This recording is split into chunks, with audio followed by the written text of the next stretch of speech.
Hey everyone, thank you so much for tuning in today. I'm just going to check to make sure the audio is set up perfect. It's working.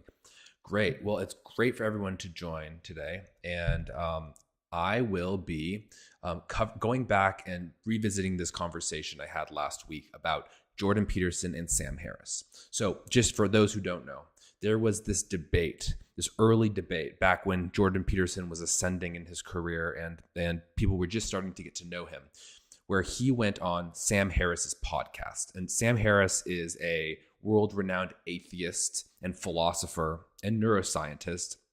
And he was friendly with Jordan for a variety of reasons. Jordan is an advocate for Christianity and believes that religion has a lot of value. So he and Sam were at odds, but at the same time, they were both in the same circles. They were both friends with Joe Rogan. They both had criticisms of woke ideology. And so they got together. It was a highly anticipated conversation because in some sense, people believed that Jordan had a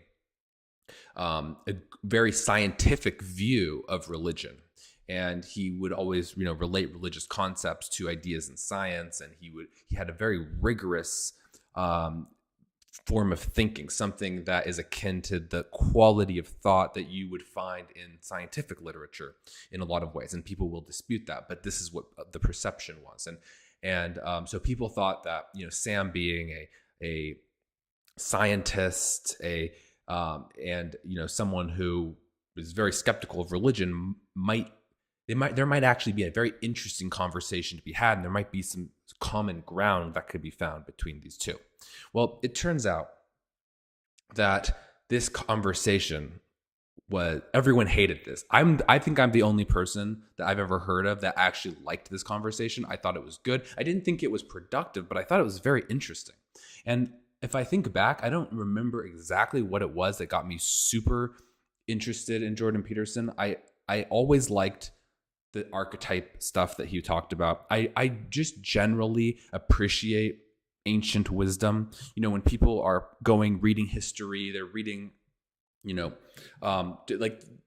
referencing older ideas and just kind of framing things in that way. I find that to be compelling. And I think there's good reason why throughout history, people have valued the opinion of ancient philosophers. But nevertheless, I always thought that was good. I always liked Jordan Peterson's perspective on archetypes and stories and stuff. I thought that was interesting. But I do think that when I heard this conversation initially, it was a tipping point that got me super interested in and super intrigued by what he brought to the table. And I think that this is a extremely underrated point that he has made. This view of truth that he put forth. And he clearly hadn't thought this through all the way. And unfortunately, I'm going to just put a disclaimer on this. And I want to say that he did not explain himself well. He did not articulate his points well. He did not defend his thesis well. He probably didn't even truly believe what he was saying. I think this is a road that he did not go down fully. He just kind of, sometimes, you just have these ideas in your head and you're like, that makes sense. That's interesting. Maybe one day I'll flesh that out. But he didn't fully buy into this and pursue this and argue this in the way that he could have. And ultimately, as people have pointed out to me, later he said, oh, well, I was talking about truth. I wasn't talking about truth. I was talking about wisdom and stuff like that. And so he backpedaled on what he was saying. And even later, in later debates, he even called this metaphorical truth and stuff like that. He would say, maybe this is not true, but it's useful. Like there's, stories can be useful, but they're not true. And he would kind of just make all these concessions that people like. I love Brett Weinstein. I very much love that guy. But Brett Weinstein pushed him to, call this metaphorical truth. And by the way, Brett Weinstein is absolutely a Darwinian who understands deeply Darwin's ideas. So that's a little bit sad for me to have to disagree with Brett on something evolution related. But Sam Harris also, pushed him in a lot of ways and got him to backpedal these claims. So I want to get into what the claims are. I want to get into all that backstory. But before I fully explain this, I just want to say, if this is the type of content that is interesting to you, please consider subscribing to my channel, because I do hour-long live streams every single day, Monday through Friday, and I make a lot of content. So if you ever are without content and you want to have something that you can listen to that's going to be very intellectually stimulating and topical, talking about the most important things. I talk a lot about AI, advancements in AI. I'm an entrepreneur. I'm an engineer. So I know these areas deeply. If you like to learn about this type of content, please subscribe and like this video. And so one of the reasons why I'm making a third installment in this series is because there's been a lot of community discussion around my previous videos. And well, for me, it's a lot. So if you comment on my videos, just by the way, in case you're wondering, I will read it and I will respond, because I just started this channel over a month ago. And so I love seeing people disagree with me in the comments and debate me and put forth their thoughts. I love responding. I love talking with people that are in the audience.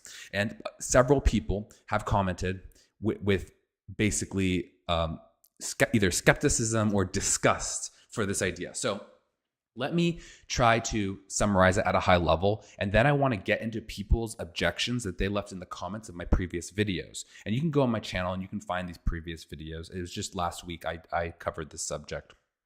So essentially, what Jordan Peterson is saying is that there is the way he frames it is that the Darwinian process is outside of everything else. It's the most fundamental process in the universe, where essentially certain things survive and certain things perish. And then those that survive have increased fitness. And there's this kind of universal Darwinist process that is impossible to get outside of. And this is how he explained it. And essentially, what Jordan is putting forth is an idea that information that adds to the fitness of a species is, in a sense, something that the species should consider to be true. And information that leads to extinction is what should be considered false. So this links Darwinian fitness directly to truth. So something that is evolutionary advantageous is true, and something that is not is false, in a sense. Now, I don't think this is the best way of explaining this concept, but this is how Jordan explained it, basically. And you might be thinking, okay, that doesn't quite make sense. And I think this is where a lot of the pushback came from. So one example that Jordan gave, where this is a counter to demonstrate how counterintuitive this is, and he admitted this himself, that this is counterintuitive, but he gave this example that although it seems like the hydrogen, like nuclear science is true, hypothetically, if somebody made a hydrogen bomb using nuclear science, and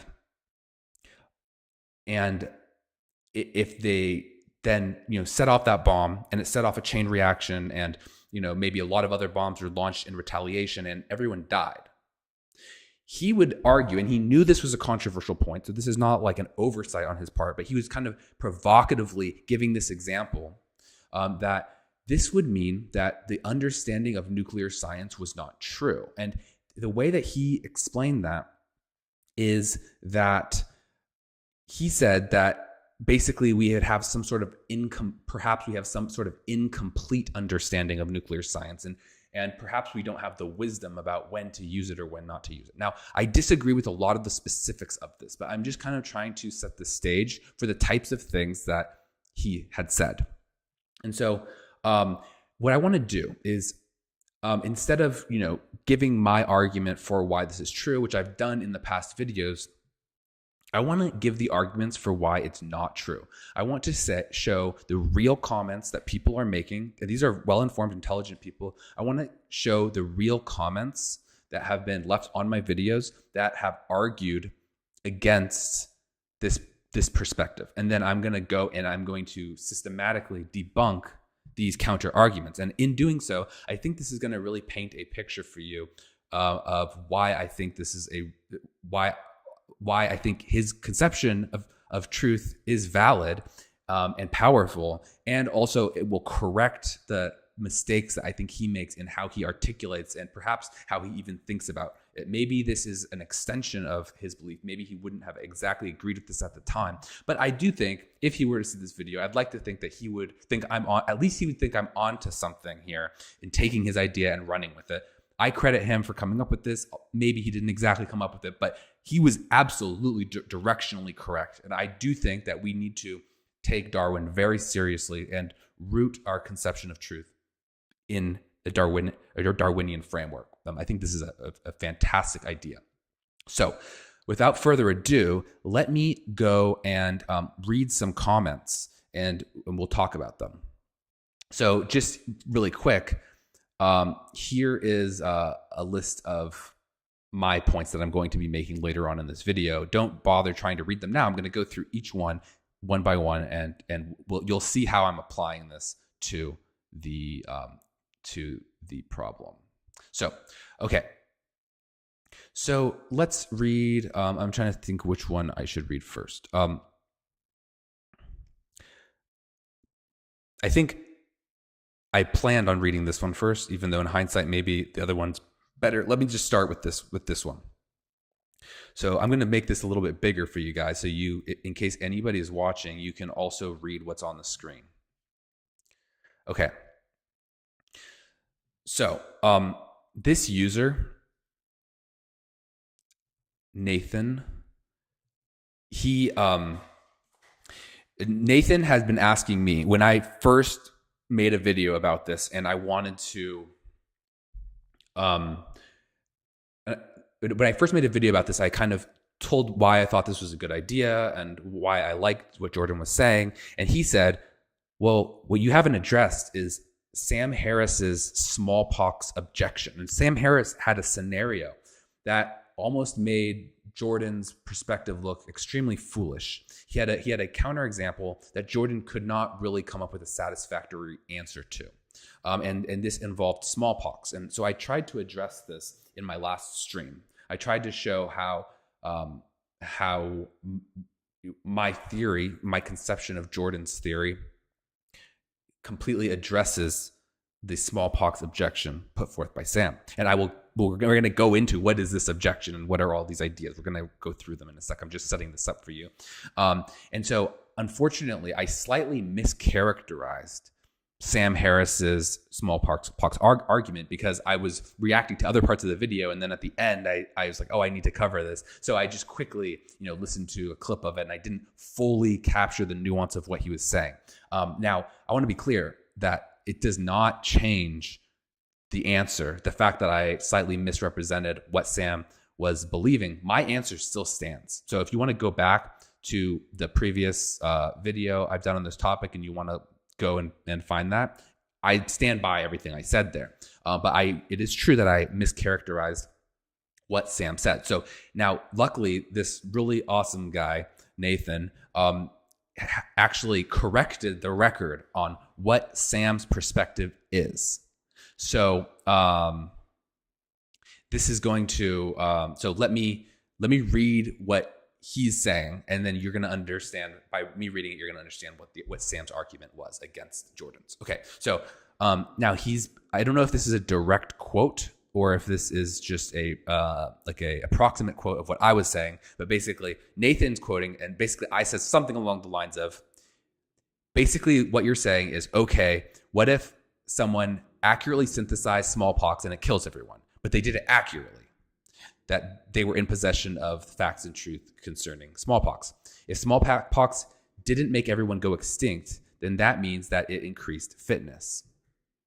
So what I was saying there is I was saying that let's imagine that here's how I explained it. I'm going to just tell you from my perspective how I explained this scenario, this counter argument. So the idea is, if an information leads to the extinction of a species, it is not true. That's general idea that Jordan was putting forth. Now, I will at some point update the wording on that to be more accurate, but that was the general statement that Jordan was putting forth. Now, the way I conceptualized Sam Harris's argument is that basically he was saying, okay, well, what if there's a scientist that synthesizes smallpox, and he did that by using true information and knowledge, like he accurately was able to do science and create this virus, but then it ends up killing everyone. So how is that not true? Because if he truly made this virus and then it killed everyone, wouldn't that make that science true and not false? That's how I was conceptualizing Sam's argument. That was an inaccurate conception of his argument.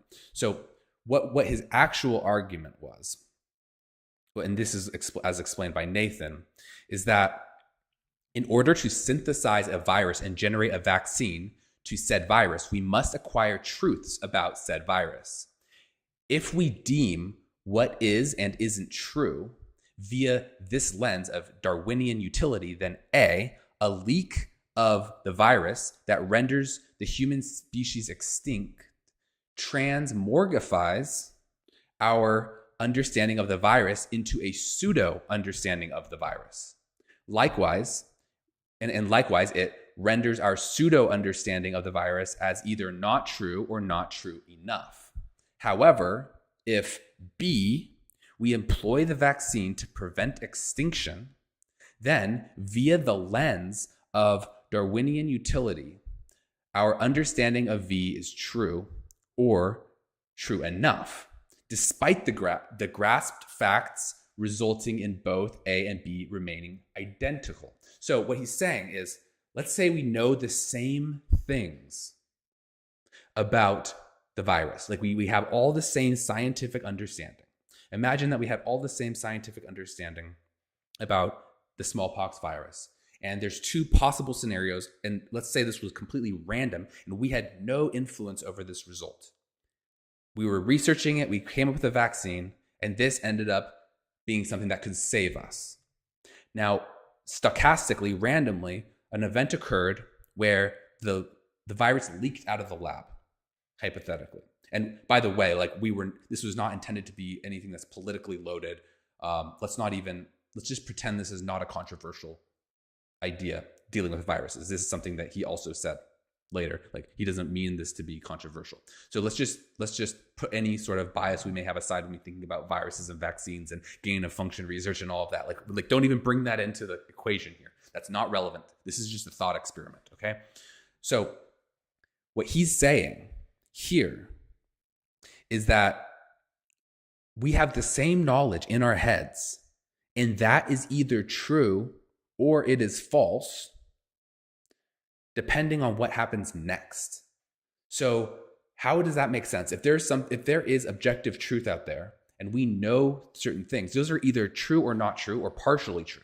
And there is some degree of truth to them, and that doesn't change depending on what type of event happens in the future. So this is a great example where we have the same knowledge, and now you're saying, oh, it's true, or oh, it's not true, depending on if something happened in the future that is completely irrelevant to the knowledge that we have.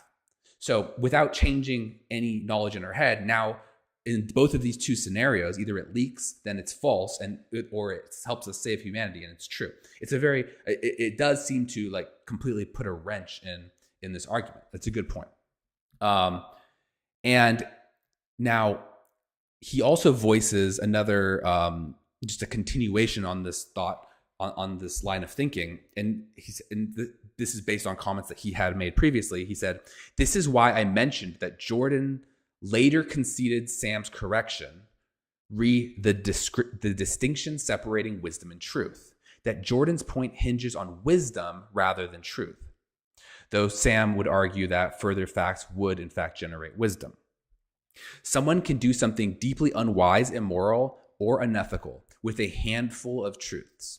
However, that deeply unwise, immoral, or unethical action fails to render the truths required to take said action as not true. So in other words, just because you do something bad with it doesn't mean it wasn't true. It's just like the truth should, unless you have some idea of there's no such thing as objective truth or something along those lines, and people have made such arguments when they say everything is language, and everyone, myself included, Jordan Peterson, Sam Harris, reject that. We all seem to believe basically in objective truth. Maybe there's some nuance on that, but essentially we all agree with objective truth. So it stands to reason that what the truth of your belief should not matter like how it's used. Like you could know you can use true information badly, and it shouldn't make it not true, like is what he's saying. And so then he's concluding by saying the facts surrounding a sharp object remain the same despite the fact that the sharp object is used or can be used to increase or decrease survival. So that's his point. And now he goes on and he wants to take out this question of anything that's he doesn't want you to get fixated on the vaccine smallpox example. And actually it's interesting because Sam Harris is very pro vaccine. He's very pro very anti-vax. He's anti-vax. He's pro-vax. And so it's actually funny circling around many years later that this is the example, and he has staunchly been, advocating for that position ever since. It's not relevant to this discussion. It is funny just to see how things come full circle though. But look, I think we're all adults here, and we can just move past the specifics of the vaccine and smallpox we don't need to get fixated on it. We're just thinking about the thought experiment. So on the surface, I think this is a really good counterpoint, especially based on the way that Jordan articulated his arguments. I completely agree. This is fantastic. Now, there's several problems with this. Now, the first problem is that we do not, let me just actually switch the view here just so that we're not always zoomed in on the screen. We do not objectively know what's true. Now, let me just take you through actually, let me put the screen back on. And let's just let me just kind of run through a thought experiment. Now, first, I want to just do a quick thought experiment. Okay, so what if I told you there is such thing as a square circle? Okay, if you can see, I hope you can see here. I'm going to make this big on my screen. Okay. What if I told you there's such thing as a square circle? Okay. Now, this is not what I mean by a square circle. What I mean is this is a square and a circle. There's nothing contradictory about a square and a circle. I'm talking about a square circle. Now, if you know maybe some basic geometry, you'll know that there's no such thing as a square circle. Now, you can say, a cylinder, it's square in one dimension and circular in another. That's not what I'm talking about. I'm talking about a two-dimensional square circle, okay? There's no loophole to this. Squares, by definition, have four sides of equal length. And circles, by definition, have no sides.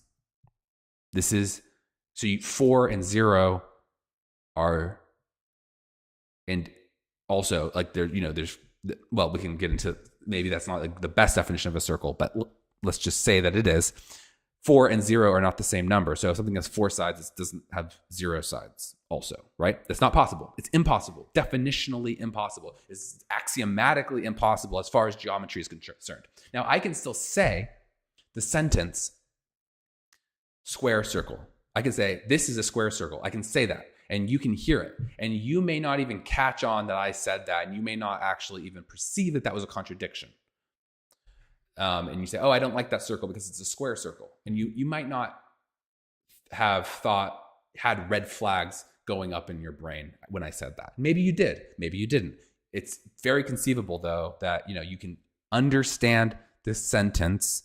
you hear each word and you didn't realize that was a contradiction. Now, what if I asked you a question, and you had this theory of geometry, and in this theory of geometry, I asked you, okay, so what is the radius of a square circle? Now, the radius of a square circle, right? The radius, it would be the distance from the center to the edge. Okay? Now, the problem is there is no radius of a square circle because the radius would be r equals, wait, what is it? Well, it depends on what you're doing. C equals 2 pi r. The circumference is 2 times pi times the radius, right?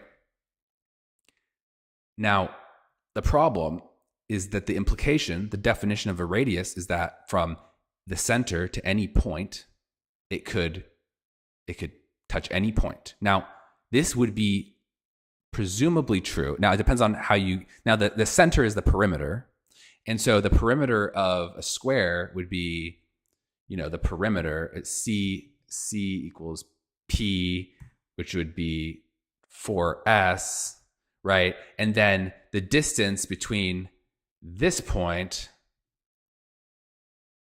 I'm sorry that, TL draw is not the best for this. The distance from here to this corner point is going to be, you're going to be able to do this with by doing I'm just removing this arrow here. You're going to be able to do this using a squared plus b squared equals c squared. So this would be the radius.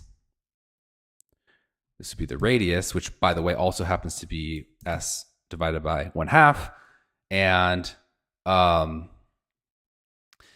And then this is also the radius. So this would be, so we can just say s squared divided by, sorry, this is sloppy, but 4. This would be a squared plus b squared. Wait, would it? Oh no, 2s squared divided by, because a squared plus a squared would be, yeah, okay. Actually, I could just go a squared divided by 1/2. Okay. And sorry, again, this is, I should have wrote this out more precisely. So, and then we have the root of this, root. So now let's just simplify this to s divided by root 2. Okay. This is this. And then r is, and since r is s2 divided by 2, we'll just say s pi. S times pi. So, wait, hold on. Sorry. Let me go back. Okay. Well, so the issue is there's so many problems with this because I realized that was the circumference that I was solving for. And the perimeter is going to be different either way. So the point that I'm trying to make is this doesn't work. This really doesn't work.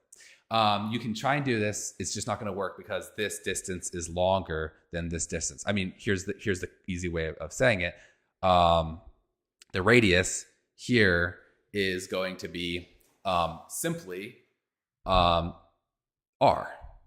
but this is also r. So because this is also the radius. There we go. This is the contradiction here. Because I calculated this radius and this are different. So now that is obviously wrong. Now, if you point this out, you're going to be getting to some contradiction that is ridiculous. And you're going to basically get to something that makes no sense. And the problem, when you did this, the problem is that you asked the question that was predicated on a contradiction. So you're going to get a bad answer. And that is essentially what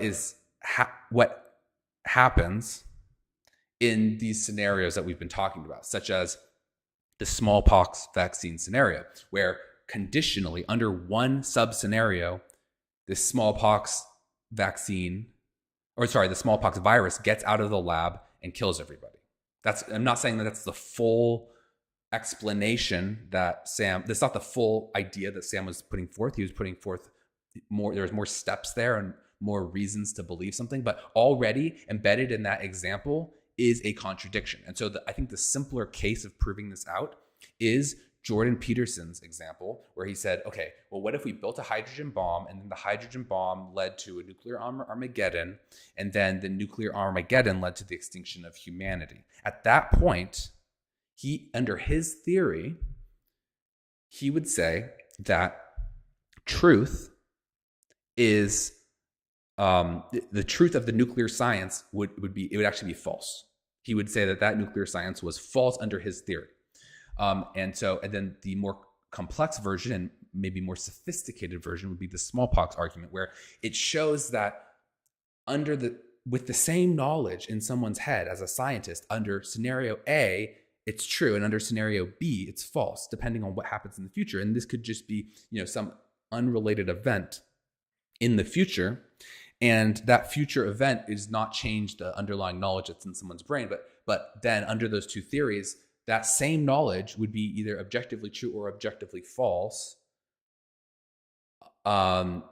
depending on what happened, not depending on what the knowledge was. And really, if knowledge should simply be either true or false, regardless of what happens.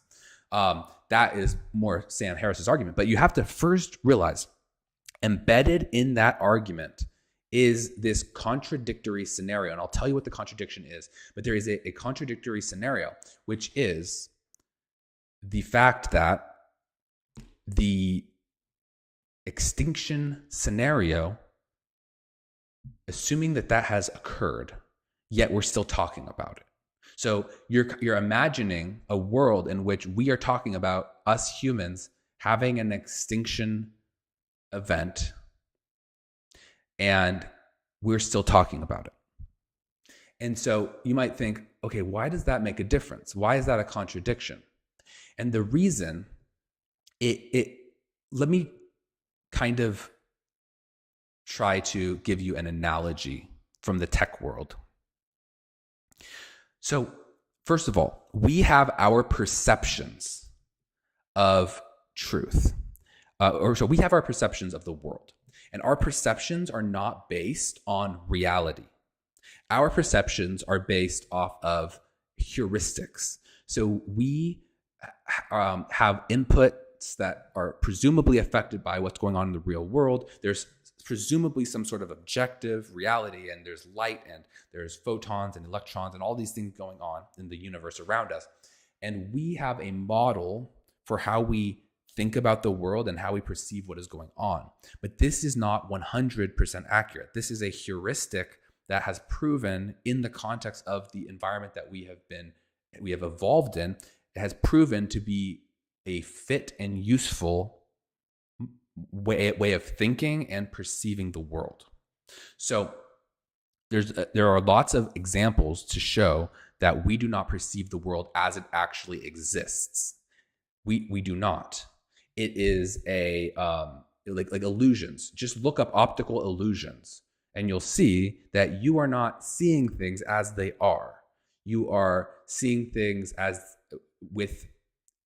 in an estimated way that is usually right, but not always right. These are just simple loopholes that are fun to look at. So go ahead and do that. It's just one example. This is not like a controversial point. We do not perceive the world as it truly is. We have our model of thinking about the world and interpreting the world, and our thoughts are in the context of a broader framework of perception and consciousness. Now, there still is an underlying truth, and in the context of our environment, it is evident that our perception is relatively accurate. It's a pretty damn good perception and conception of reality.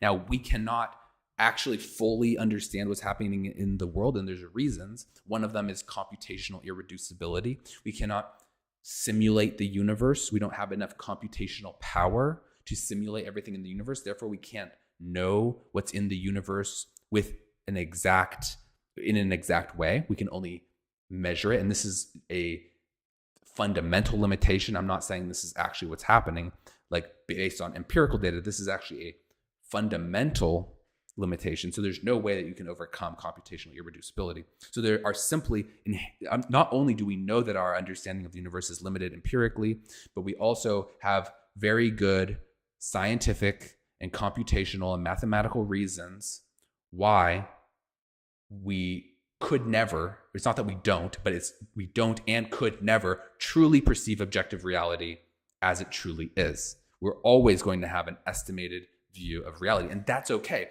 And we know that our way of viewing reality is pretty damn good. How do we know that? Because we do lots of things in the world and it works. And we've been around for a long time. Anatomically, modern humans have been around for 300,000 years. And complex life has been around for so long, I don't even know that number, but it's a very long time. So we are in a lineage of organisms that have done things the right way and have worked well in this world. And of course, it doesn't work on all environments. If we were on the sun, we would die, we'd burn to death. If we were in outer space, we would explode or not be able to breathe, etc. Like, of course, we're in this little bubble. That's true. But within this bubble, and there are, common themes between this bubble and inside and outside the bubble. And so we are fit. So for example, we can actually leave the Earth's atmosphere and put on space suits. And we have deduced the properties of space, and we have empirically tested this. And we have been able to exit our biosphere and go into a hostile environment and remain alive. So clearly, we do have a very good grasp of what is going on. So I'm not trying to diminish the truth of what we know and what we currently believe. But what I am trying to say is two things. First of all, the way that we know that we are relatively on the right track to perceiving things relatively accurately in the universe is the longevity and magnitude of our ideas. So we have been doing this for 300,000 plus years. The fact that worked for such a long time span gives us increased confidence. Just like if you replicate studies over time in different labs and you do many experiments, you get increased confidence in the results. This is the same principle. So I'm trying to sow the seeds of understanding what Jordan Peterson is talking about, because this is like the way you can start approaching this and thinking about this, and to build an intuition for why something that lasts a long time is, in a sense, true. And because it's almost as if we know it's true because it's been around for a long time. And there's nuance here. So I don't just be like, no, that's not right. That's not right. No, let me build this. Let me develop this. Like, bear with me. This is a very powerful thing. Like, and I'm going to go back to this, but like, imagine that Einstein was saying like, oh, well, like light travels always the same speed. And you were like, what? That makes no sense. How is that possible? Blah, blah, blah. And you could freak out about it, but let him cook, let him cook. Let him develop the argument. I'm not saying I'm Einstein. I'm not Einstein. But Einstein is fucking genius. But I'm just saying, like, let's just let's just continue. I'm not done. I'm not done. So the point is we have this conception, and there is almost like this, you can think of it as like a framework or like a software, like some kind of like binary ones and zeros. Like it's information. There's basically a set of information that has accumulated some sort of advantage of durability in this environment. And so that's like encoded into our genes and into our psyche. There is information that has proven to be very robust in the way that things are organized. So we have this biological carbon-based matter, and and this matter by itself is just kind of out there. If it's in the right conditions, it will remain preserved. If it's in the wrong conditions, it will decompose, etc. But if you inject this certain set of information, meaning our genome and our genome into this biological matter, now this has an increased level of fitness. So there's some information that encodes how our bodies work. This information is just ones and zeros, essentially. That's the digital computer version, but it's the same idea. There's this thing called information theory. And there's some information that encodes humanity. Like it's like the blueprint for humanity. It's how humanity works. And within that information is a subset of information that is like the human mind and psyche. And within that information, within that set of information, there is a way that you can plug in theories and ideas. And these ideas may be true and they may be false.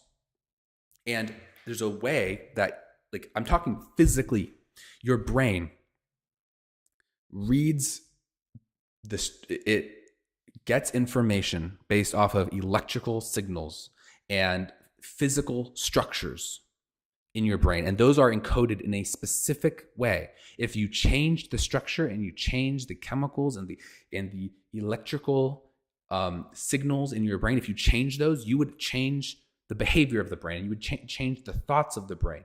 You would change the mind. I'm not saying we know how to do it. Neuralink's working on it, but I'm saying in theory. And so that means that there is a specific encoding for information. That is, any given idea is encoded in a specific way.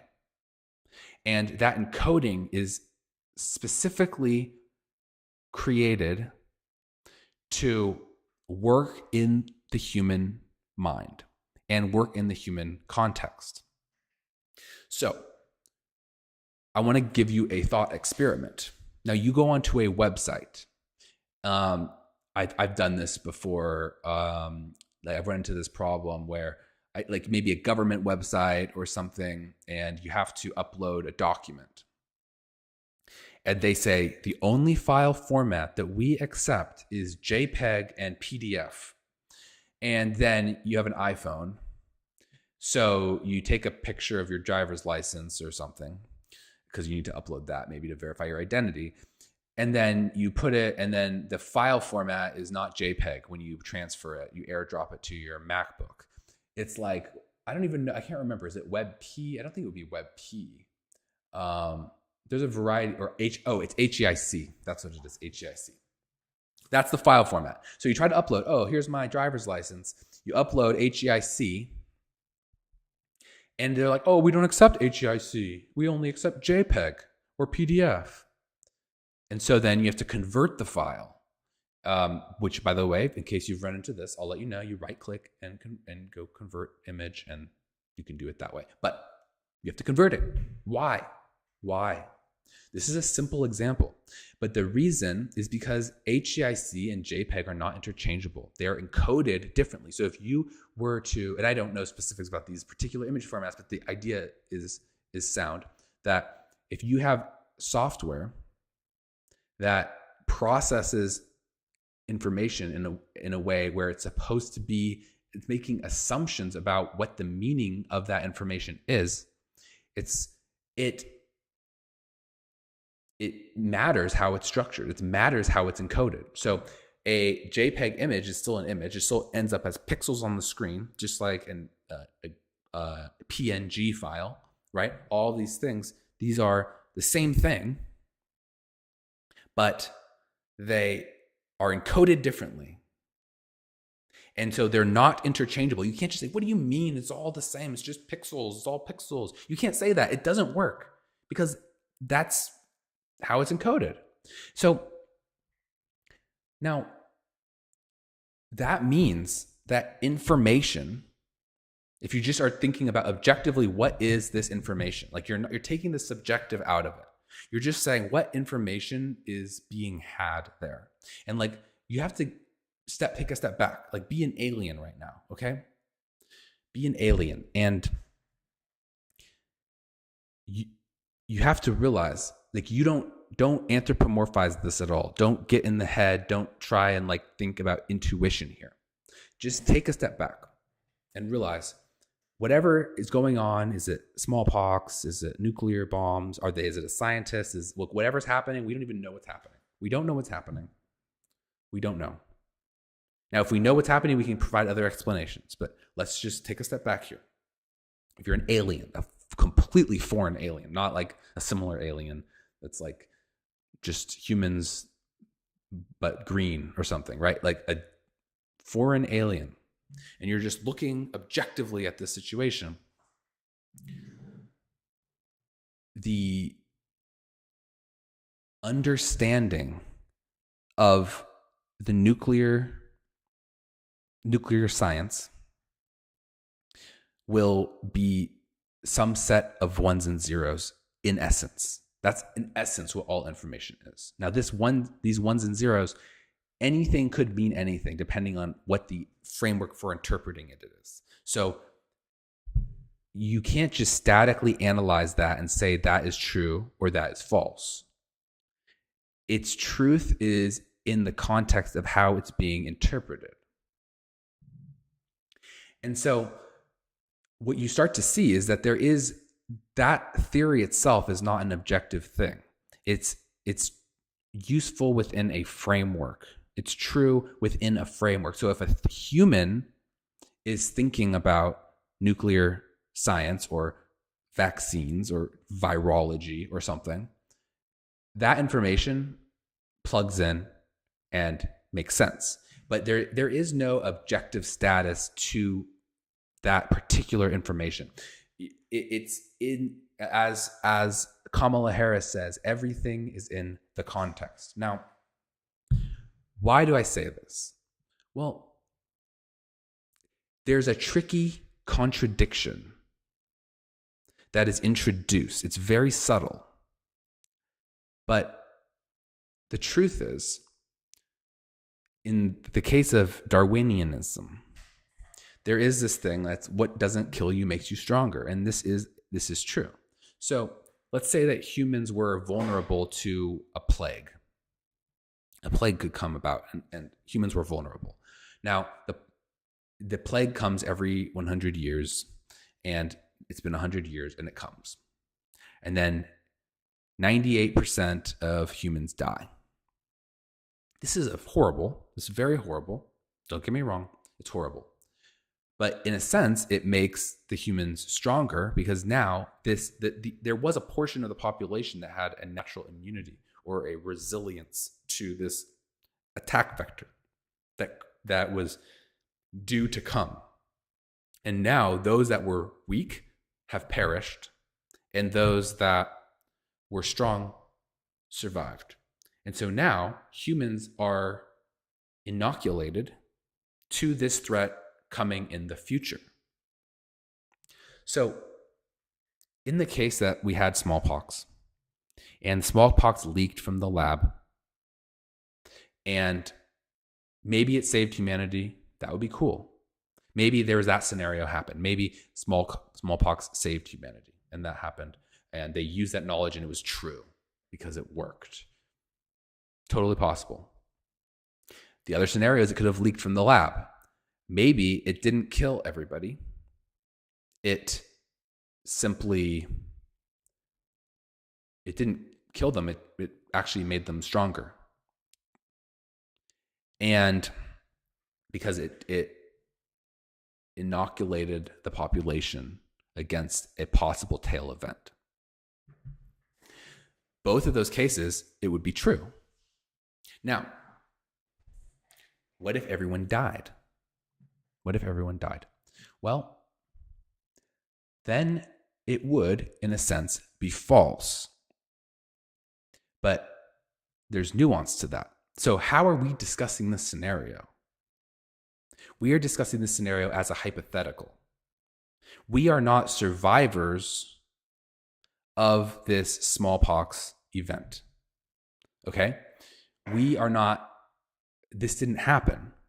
So we're talking about something that, from our perspective, would of course intuitively be true because we're still here and we still can understand this scenario, and this information still appears to be true. To think of it in any other way, it should seem true to us. If Jordan Peterson's theory is correct, it should seem true to us. Otherwise, we would have something off. Because if we were to actually consider this scenario, we would be alive and therefore it would still be true. Do you see what I'm saying? And so now, if there was an alien, let's say that humans went extinct and there was an alien, and that alien was very similar to humans. Let's say it was humans except green, okay? It's so stupid, but let's just imagine. And now the alien also could see this scenario in the same way that we do. And it could interpret that theory of nuclear science in the same way that we do. And it like the way that was encoded meshed with their brain. So they could see what happened and they observed it. It's literally us but green. That's what it was. Now, that would be maybe it's like there could be some amazing explanation for how all this came about. Maybe those were two separate species that just happened to be very similar. Maybe it wasn't, we're not evolutionarily similar. Like, you can come up with whatever explanation you want. I'm not going down this hypothetical road. I'm just saying, from an information theoretic perspective, both of these cognitive systems are roughly equivalent. And we're saying fully equivalent for the sake of this thought experiment. And so that is informationally the same as not all humans going extinct. Now, maybe you can say literally all humans went extinct, but green humans did not go extinct. That could be your taxonomical, you classified things in that way based on certain biological principles or whatever, your preference essentially. But since there's an equivalent between the green aliens and the non-green aliens, or the non-green people, since there's an equivalence between their mind, it's functionally the same, and therefore it really wasn't an extinction event. So even an alien coming to this situation and seeing this, that doesn't mean that it was that doesn't, like, even in that case, you have to say, well, it was true in that case. So the only way that you can conceptualize this as not being true, if you want to go down this hypothetical path, the only way that you can go down this path, and I don't even think we should go down this path, but let's do it anyway. I think this is a silly example, but the only way that we can go down this path is if you try to put yourself in the mindset, which you can't do, by the way, but try to put yourself in the mindset of a alien that is completely foreign to us in every way, something that does not have any shared cognitive characteristics and interprets things completely differently. They might have a view of nuclear science. They might be able to make a bomb that does a similar thing. and we have to be very careful with the way we even describe the scenario because it's going to be so foreign to us.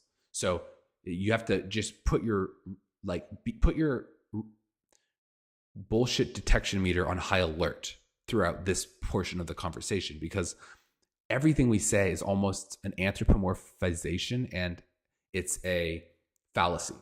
But I'm just trying to give you an intuition for how to contend with this idea. Perhaps these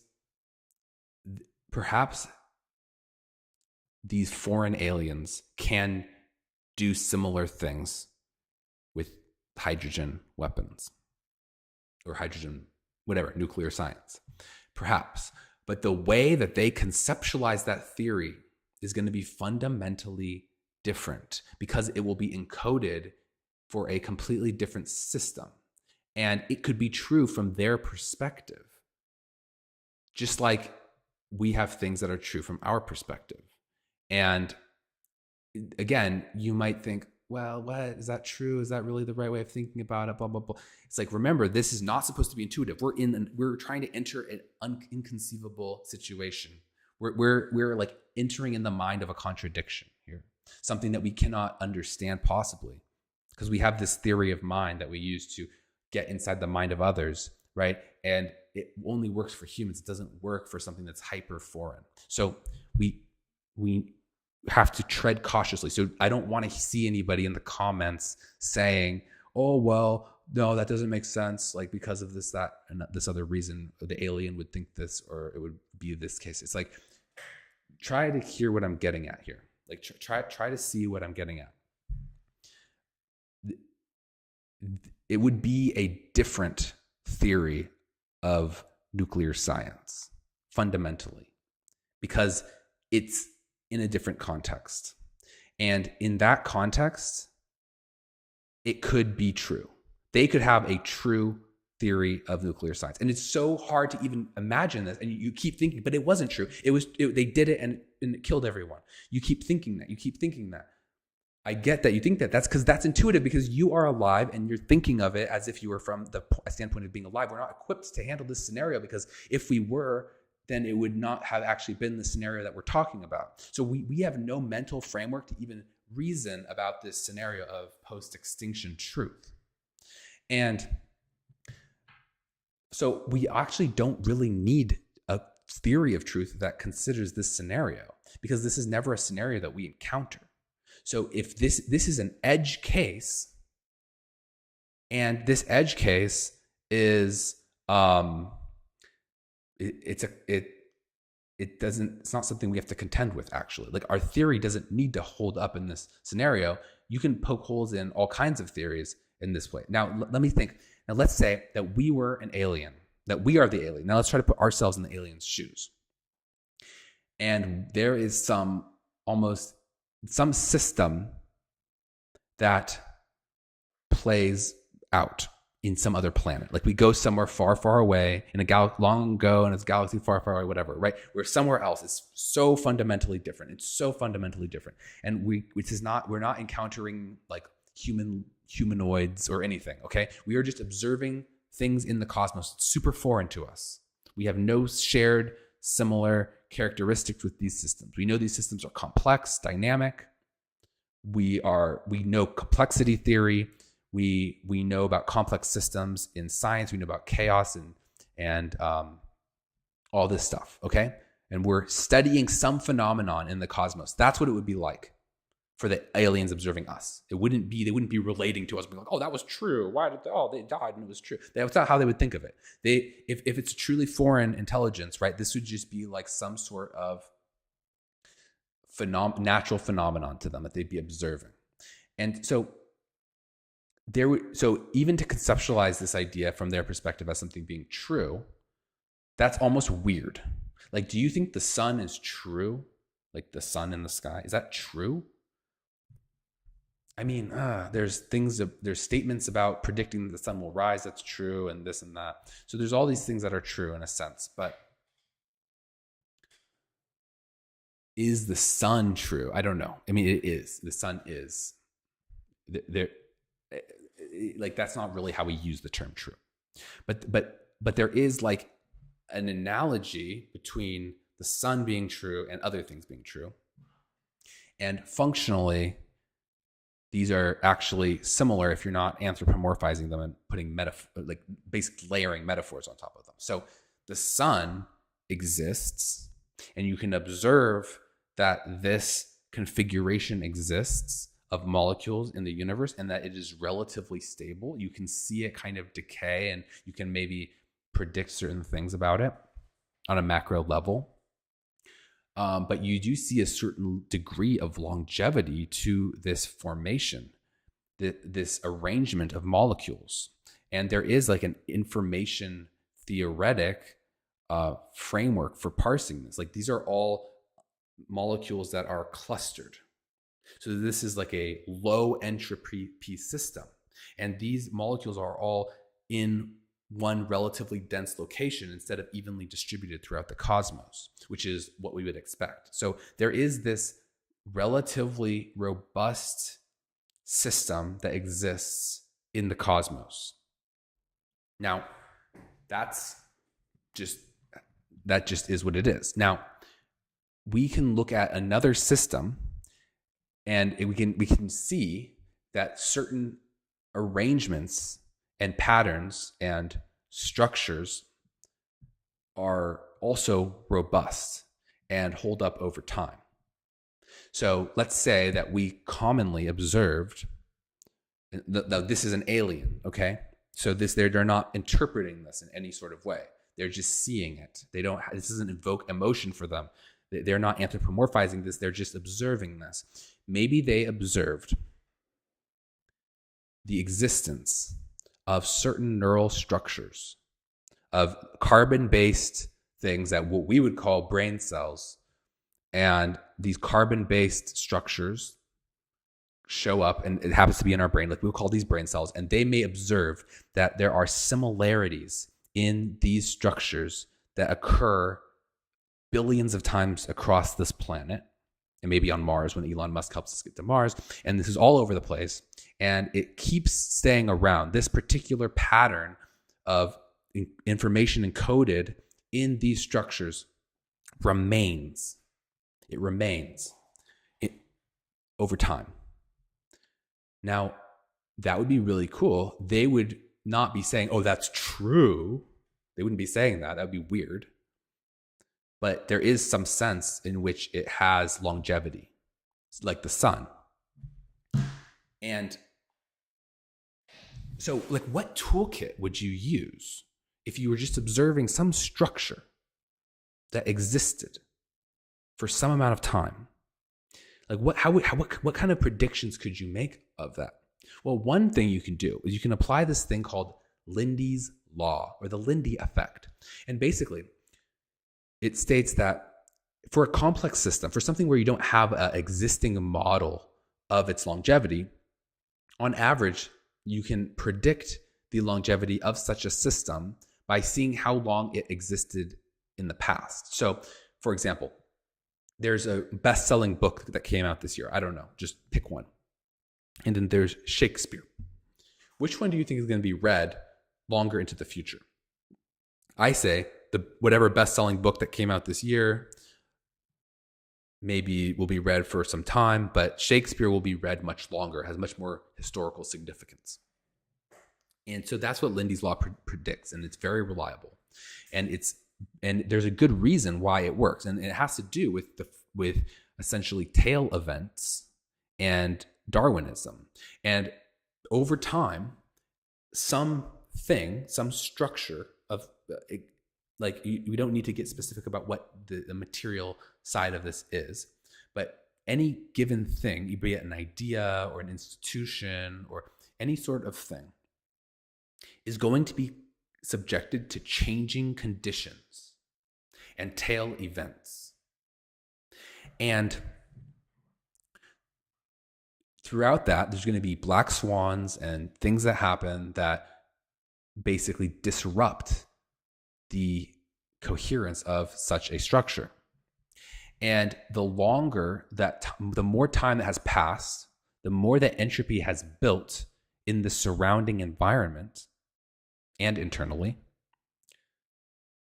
if it's something is still around, we have good reason to believe that basically there's 100-year cataclysms and there's 1,000-year cataclysms. If there is a civilization that has withstood for thousands of years, just as an example, that means they'll have withstood many 100-year cataclysms and many 1,000-year cataclysms.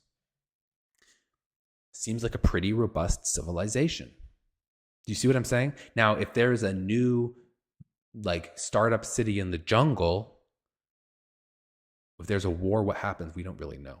We don't have a good reason to believe that they're going to necessarily last in the long run.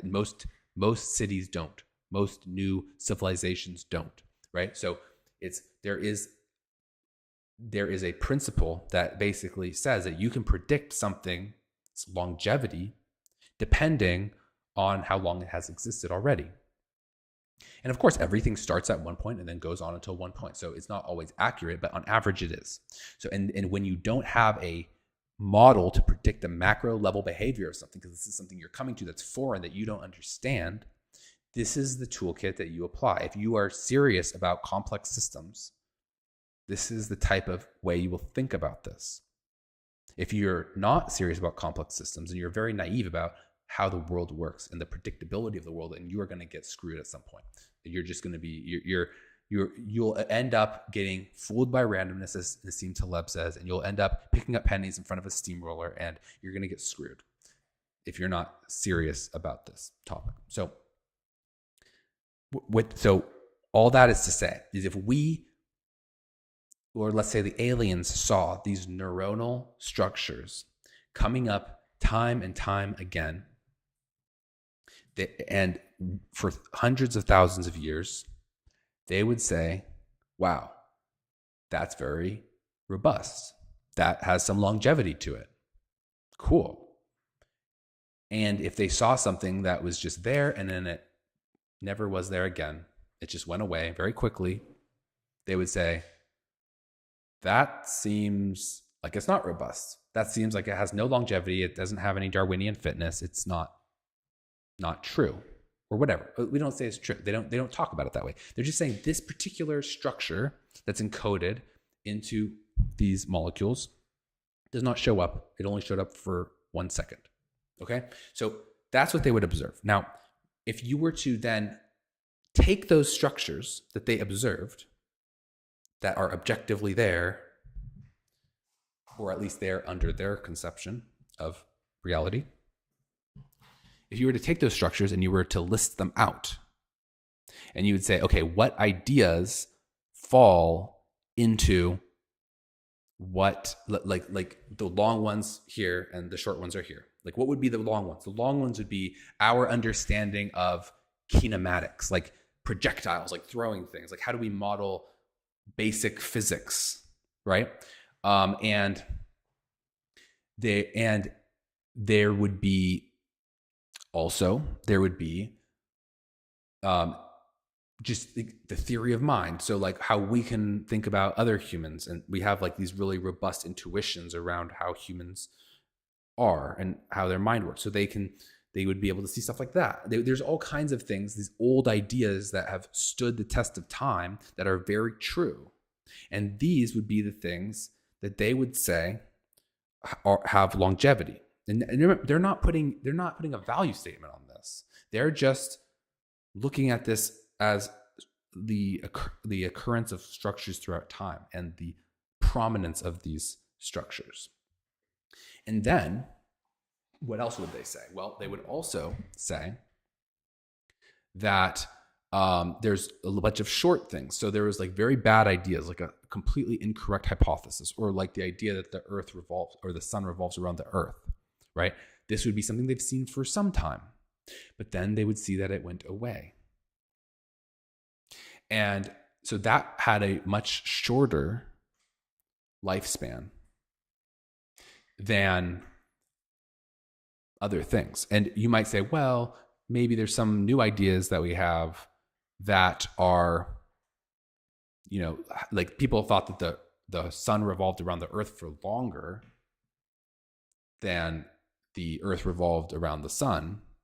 Yeah, like that's been like a long time that people have thought that. It's like, yes, but what point of time are they looking at this? So that will not be a very prevalent structure that's currently in people's brains if they were looking on the modern day. And you're right, though, they would be looking at, if they were coming in the past, they would be looking at the sun revolving around the earth, and they would be wrongly assuming that that was a relatively robust idea, because this is only correct on average. But it's still the best framework for thinking about this that we know. But the thing is, it's only been, would they say it's absolutely true? No, they wouldn't. They would never say that anything that's in our brains is going to last forever. Sorry if I'm mixing analogies here. They wouldn't assume that any idea that we have is going to last forever. Like maybe for advanced ideas, they would think it would last at most 300,000 years. I mean, you can make arguments that certain like understandings of physics are intuitive and stuff, so maybe even longer. But they're not going to be thinking that any of these things, these structures, are going to last forever. I mean, there's going to be a heat death of the universe, and every structure will collapse at some point in time. And so all that is to say that essentially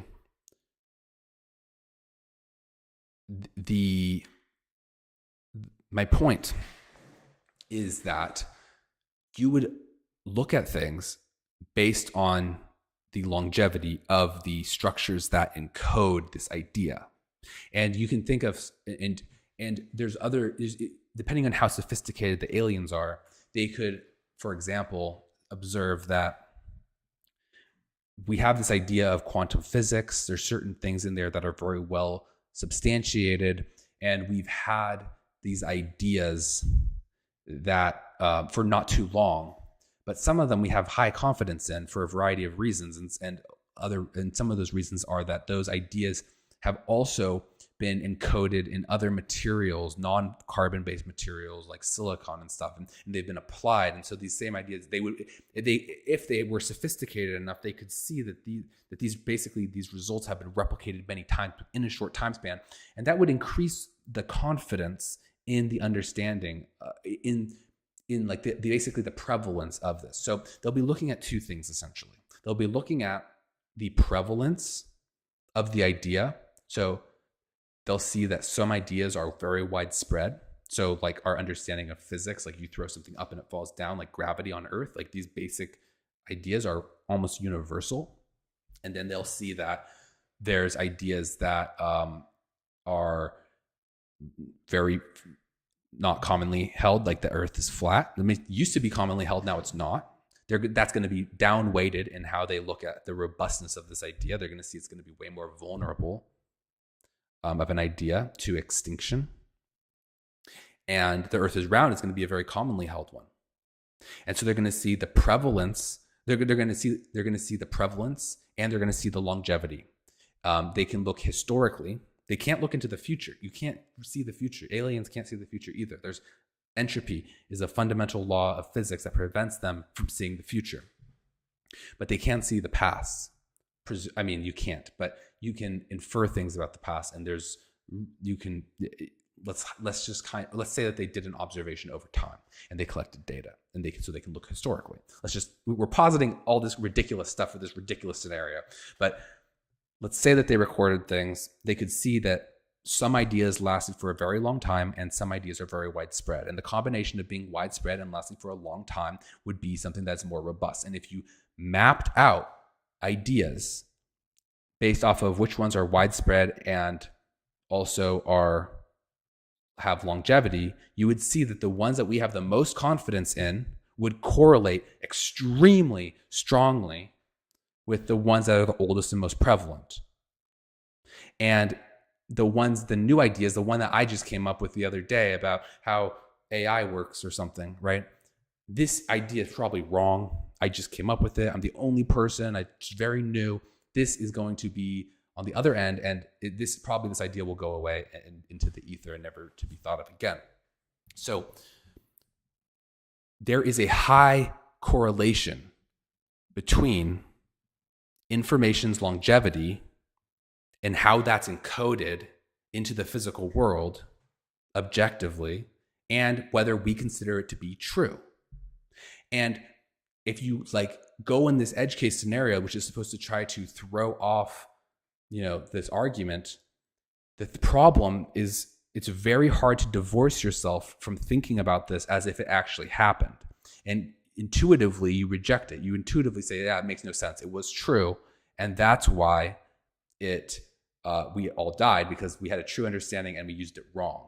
That would be an intuitive thing to say. But the problem is you would never be in the position to say that. So it would be probably wrong-headed in a sense, if only it were possible. But it's not possible. It's a contradiction, like a square circle. It's not possible. A square circle is not possible. This scenario, thinking about it in this way, is not actually possible. And that's why it violates your intuition. Your alarm bells go off and say, this has to be wrong. It's because that would never happen. And you know it would never happen, because it's like saying, what if a square was a circle? It's like, that's not a thing. It's not a thing. And so, I want to make sure that I'm adequately addressing this comment. So let me go back. Actually, no, you know what? No, I want to move on to some of these other points that I've made here. I'll make this screen bigger a little bit. Okay. So one thing I want to get across is that, and I do want to circle back to make sure that I'm actually fully addressing the Sam Harris smallpox claim.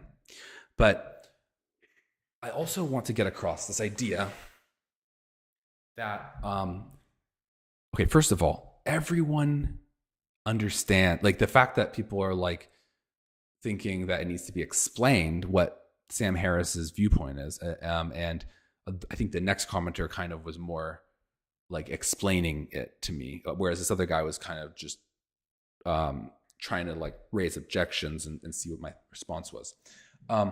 It doesn't need to be explained. Like, you don't need to argue for Sam Harris's perspective here. Like, let's be clear. It's obvious. I get it. Trust me, I get it.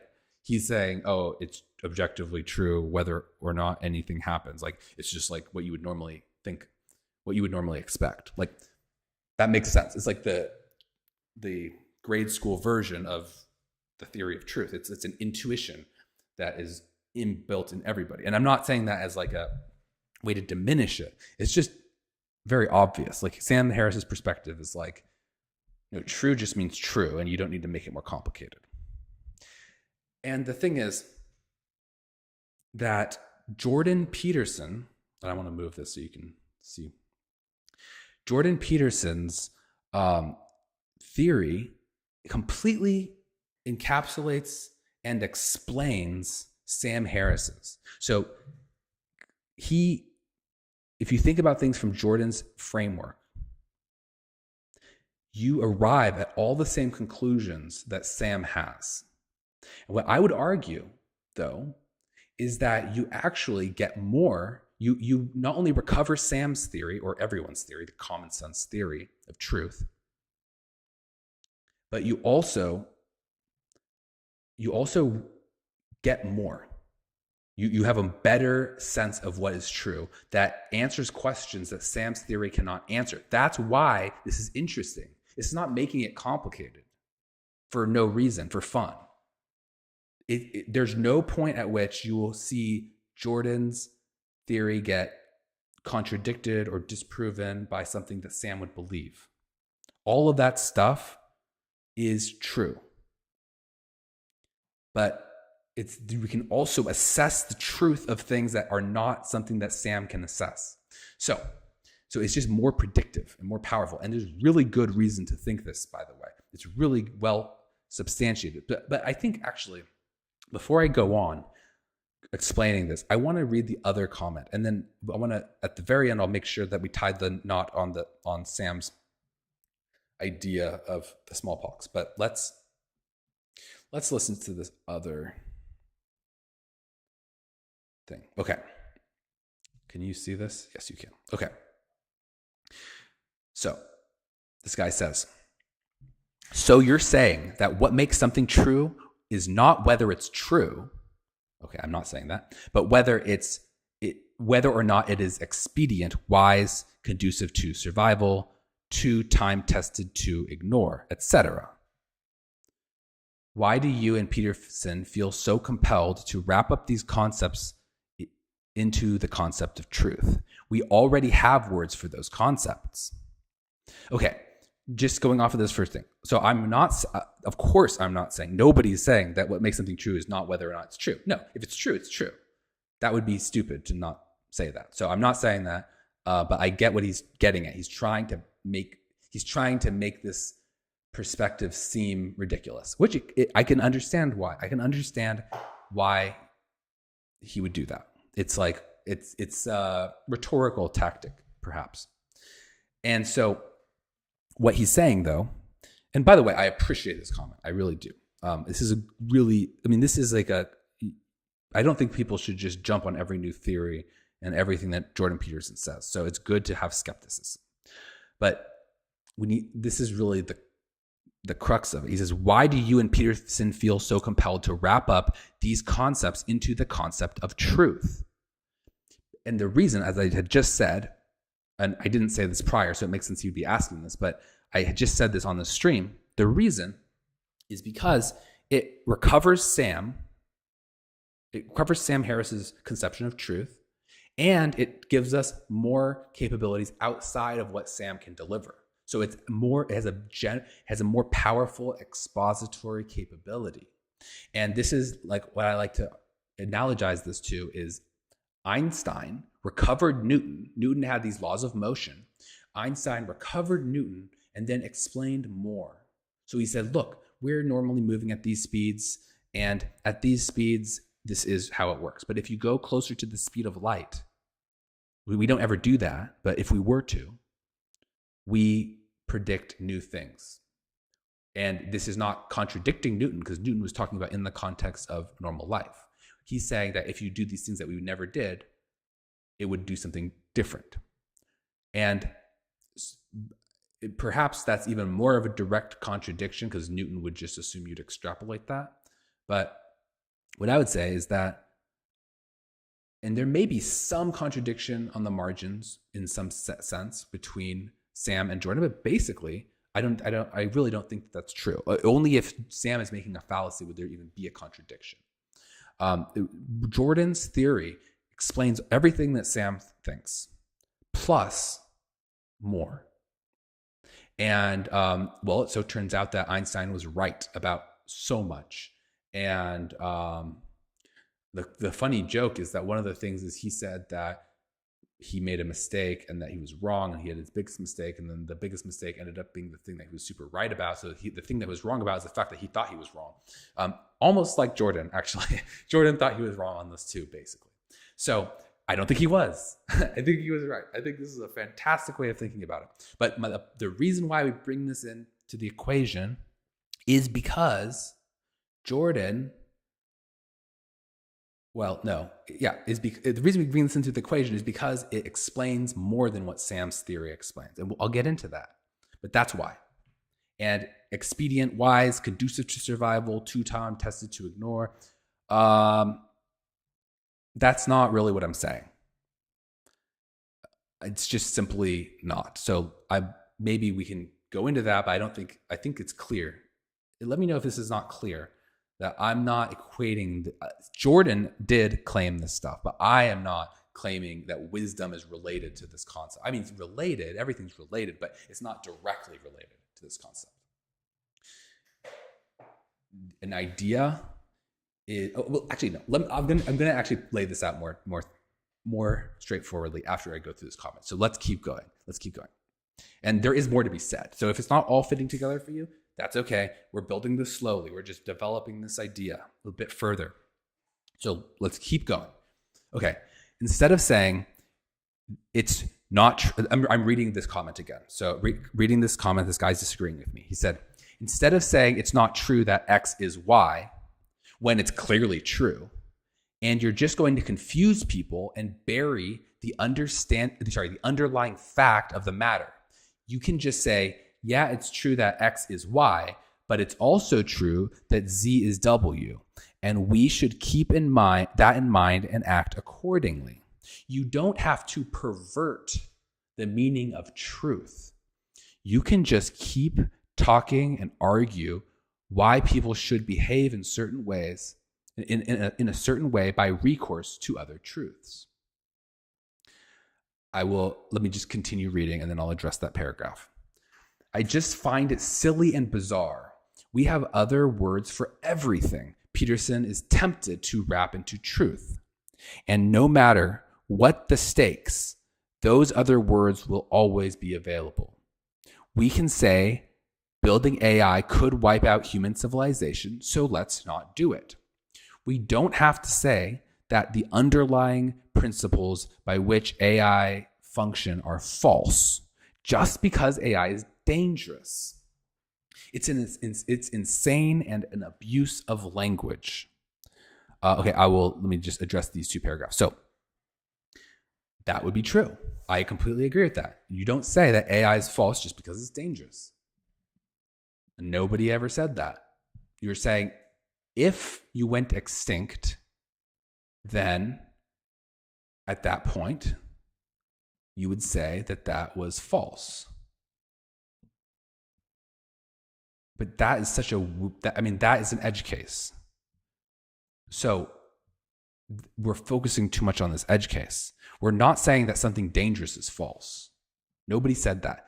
Jordan was putting forth this provocative edge case that Sam built on and saying basically if you went extinct after that fact, you would consider that to be false, which is contradictory, and why that's why you have this emotional rejection of this idea is because it doesn't make sense, because it's not possible. It just feels wrong because it's not possible. Because when you think about it, you're thinking about it from a different scenario that's not actually the one being described by the language. You're thinking about it as if you survived, and therefore it would have been true. So that's why. But there is truth to the longevity of the idea being highly correlated to whether or not it is true. So, okay, let's keep going. Let's see if there's anything else I need to address. You can use other words. I agree. You can use other words when you're talking about what people should do. That is absolutely true. We'll get into the implications later, but there are edge cases in which Jordan's theories provide really good suggestions to people. And they give us a toolkit to deal with scenarios that we otherwise would not have tools to deal with. So I'm going to talk about that. Some of that can be related to normative statements about what people should do. It's possible to relate this, but that's not what I'm talking about.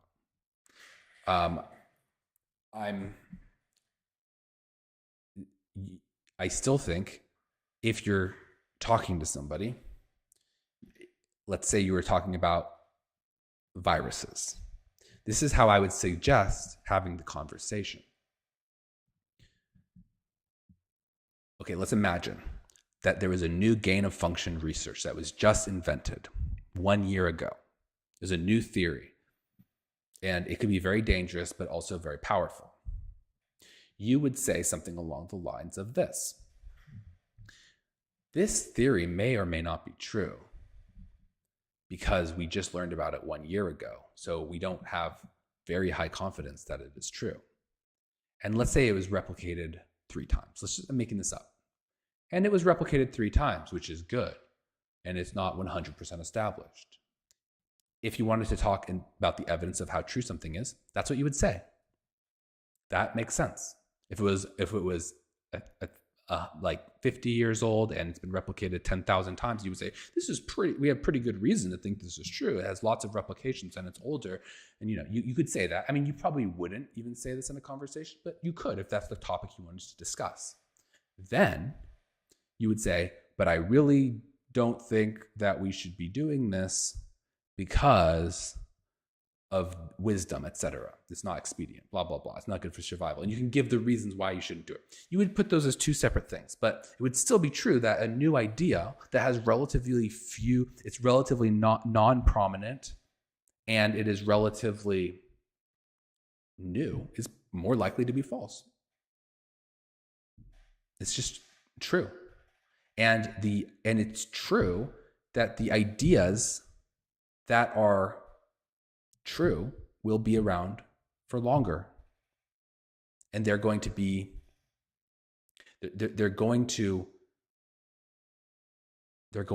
last. So let's keep going. The absurdity of your position is pretty hard to overstate. If your view of truth turns out to be dangerous to the human species for some unexpected reason, it will all of a sudden be false. No, that's not true. If humans go extinct, then it would be contradictory. Your intuition is going to be give you a contradictory. You're going to have a biased, contradictory intuition about what it means to discuss an idea that is predicated on humans being extinct when you are a human and you are not extinct. Implicitly, you're not going to internalize the fact that humans are extinct in this scenario, and so it's going to seem absurd. So this should not be, since this is a contradiction, you should not, because you are the observer in this case, you need to take this into account. And so you have to realize that this, I'm not saying that this proves that Jordan is right, but this is not an adequate proof that he is wrong. This doesn't disprove. This is an edge case that should never have been discussed in the first place. And it's Jordan's fault for bringing it up, but it is nonetheless, it's a nonsensical argument. So it has nothing to do with it being dangerous. Something can be dangerous and it can still be true. That's a different thing. I've never talked about danger. I talked about extinction. Okay.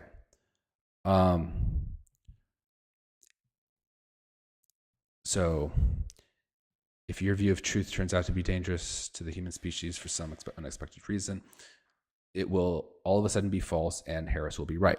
Simply by virtue of being true, your position can be false.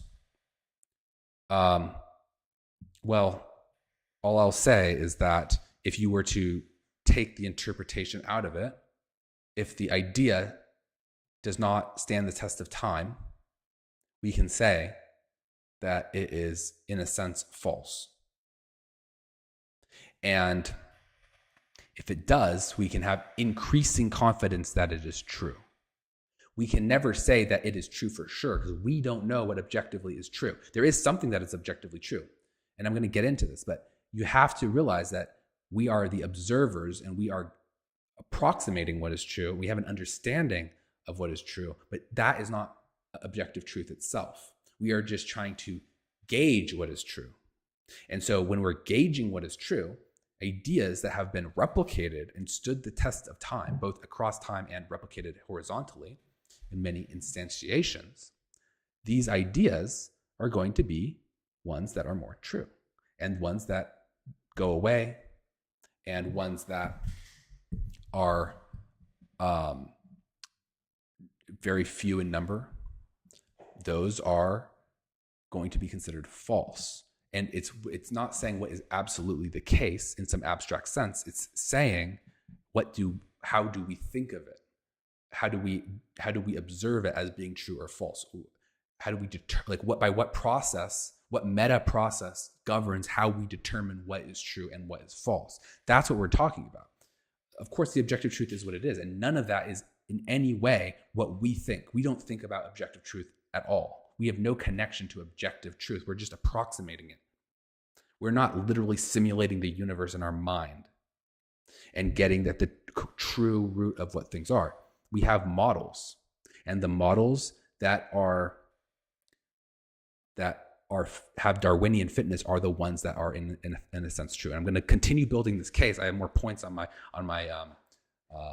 little whiteboard over here, but let's just keep reading through this. So what did he say? What else did he say? It will all of a sudden be false and Harris will be right. Wait, sorry. No, sorry. Okay. If your view of truth turns out to be dangerous to the human species for some expected reason, it will all of a sudden be false and Harris will be right. No, that's not true. Simply by virtue of being true, your position can be false. No.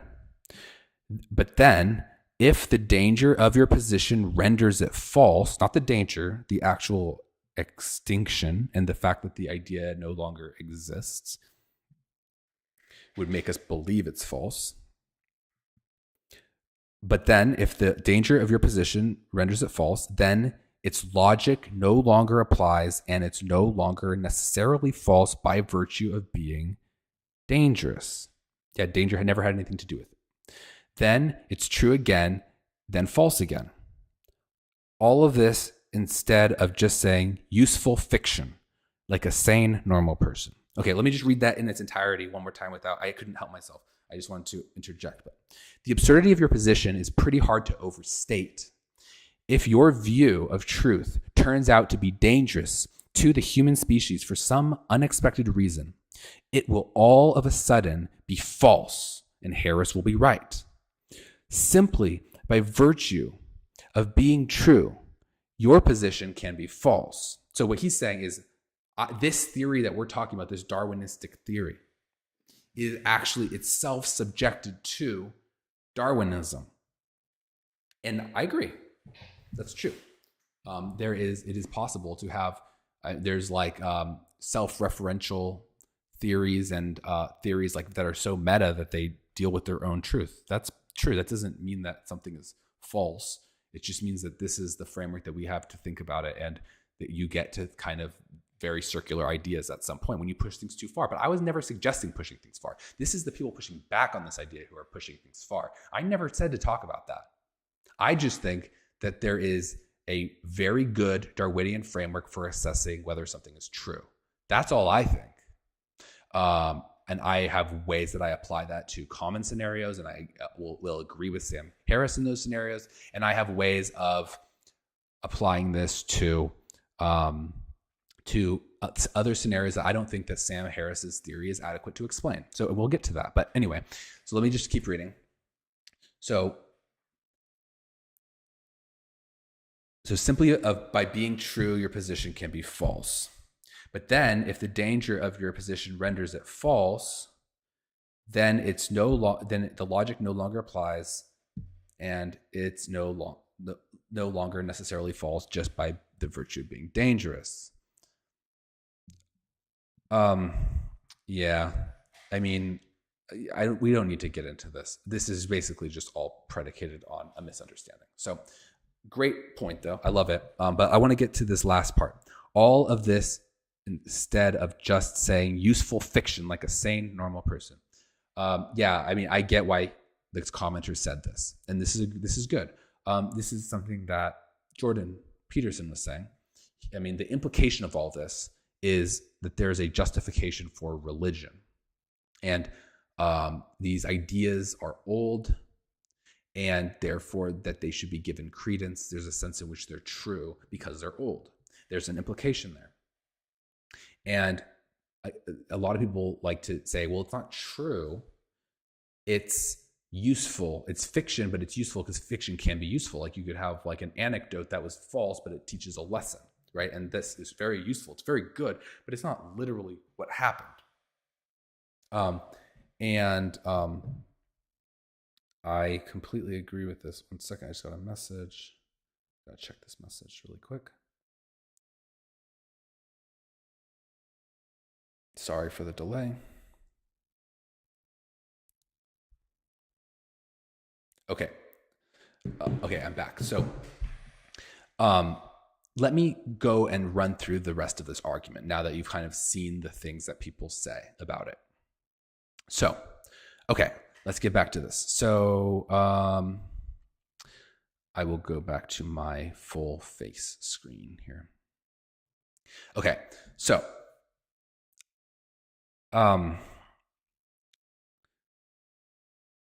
one thing that we need to realize is that we have to, like, I really want to just re-emphasize this point that I already made, that we don't know objectively what is true. We don't know. We can't know. It's almost an unknowable thing, and there's reasons to believe this. One of them is, as I've said, computational irreducibility. And so there's just certain things that we don't have the computational power to know. And you might think, why are you making everything like a computer? It's not really. It's not to analogize everything to a computer. It's just that we actually have frameworks of understanding the world that are computational and information theoretic. And so describing it in computational terms is very helpful. So I'm not saying that we are computers, but it's really just a model of, it's just a way of modeling physics and a way of modeling reality that's just as valid as any other math. There, like, for example, Stephen Wolfram, he has and this is not all, a lot of the things I've said have been from Stephen Wolfram, but he's just one person that is going down this path of formulating physics in terms of computer science theory. All that is to say, don't get caught up in the specifics. Every way of conceptualizing physics is valid. All mathematical conceptualizations are valid as long as they conform with the evidence and are logically sound. So there's a lot of ways that you can describe the universe, but the point is that we cannot know true reality. And not only can we not know it because we're not capable of knowing it, like physically incapable of knowing true reality, we also, even if we knew it, we wouldn't know if we knew it. There's not, unless that was also something that you could posit that we knew, but let's just say that you happen to know one fact about the world that was absolutely true. And you can say like, oh, I think, therefore I am, whatever. Like, that's boring. Let's think about one other thing than that, because I don't even want to go down that rabbit hole. Let's say that you did understand some scientific answer that was precisely, and you understood it, and you wouldn't know that you understood it. That would be a separate piece of knowledge that you would not have, is whether you were actually correct. You could be correct as far as you could tell, but there may be something that is not captured there. Like, we have lots of theories that we are very confident in. And like, a lot of the stuff I say is based on things that we know and we think and we're very confident in, like the theory of Darwinism. And I mean, there's just so many things that I've mentioned here that we like these ideas from complexity theory and stuff like that. There's a lot of stuff that I build on that we seem to know and we seem to be very confident in, like the second law of thermodynamics. That's not saying the thing is we are confident in it, but we don't 100% know that we're thinking about things properly. So there's a difference. The point is, though, is we don't truly know what's going on in the universe. It's a heuristic. Everything that we think and everything that we do and everything that we believe is a heuristic of understanding the universe, and we can deduce that it's pretty accurate based off of Jordan's framework. We can't get that from Sam's framework, but from Jordan's framework, since we have this longevity associated with thinking in this way and being in this way, we do have good reason to believe that it is relatively accurate. That is something that we derive from Jordan, not Sam. And so we do have some sense of what's true, but it's not an accurate sense. It's in no way really picking up what the underlying truth is. And even the extent to which it is picking up the underlying truth, we can have a sense for that, but we don't know that to be true. So really, when you say what is true and you start talking about objective truth, you're just you're putting the cart before the horse here, and you're taking a lot for granted. Yes, there may be an objective truth that didn't change. It's hard to even think about what that means, though, because really, if we go down this line of thinking, you're going to map back to a Darwinian conception of truth. Because what you're going to say is, so what is in its nature something that is objectively true?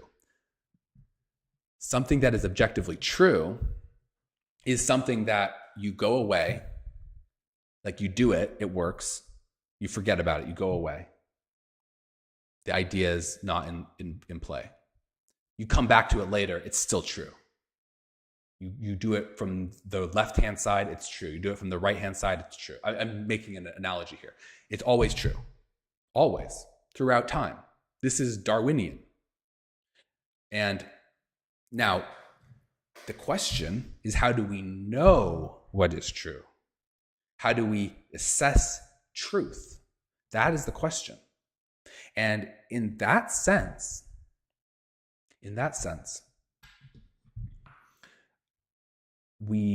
if we did something and it was true, let's say hypothetically, and it was in line with the truth, and we only did it one time, and we just didn't do it anymore, and it was just, there, we wouldn't have confidence that it was true. Do you see what I'm saying? Maybe the objective underlying truth is what it is, but still, we wouldn't know that it's true. We wouldn't have a sense that it was true. We wouldn't have confidence that was true.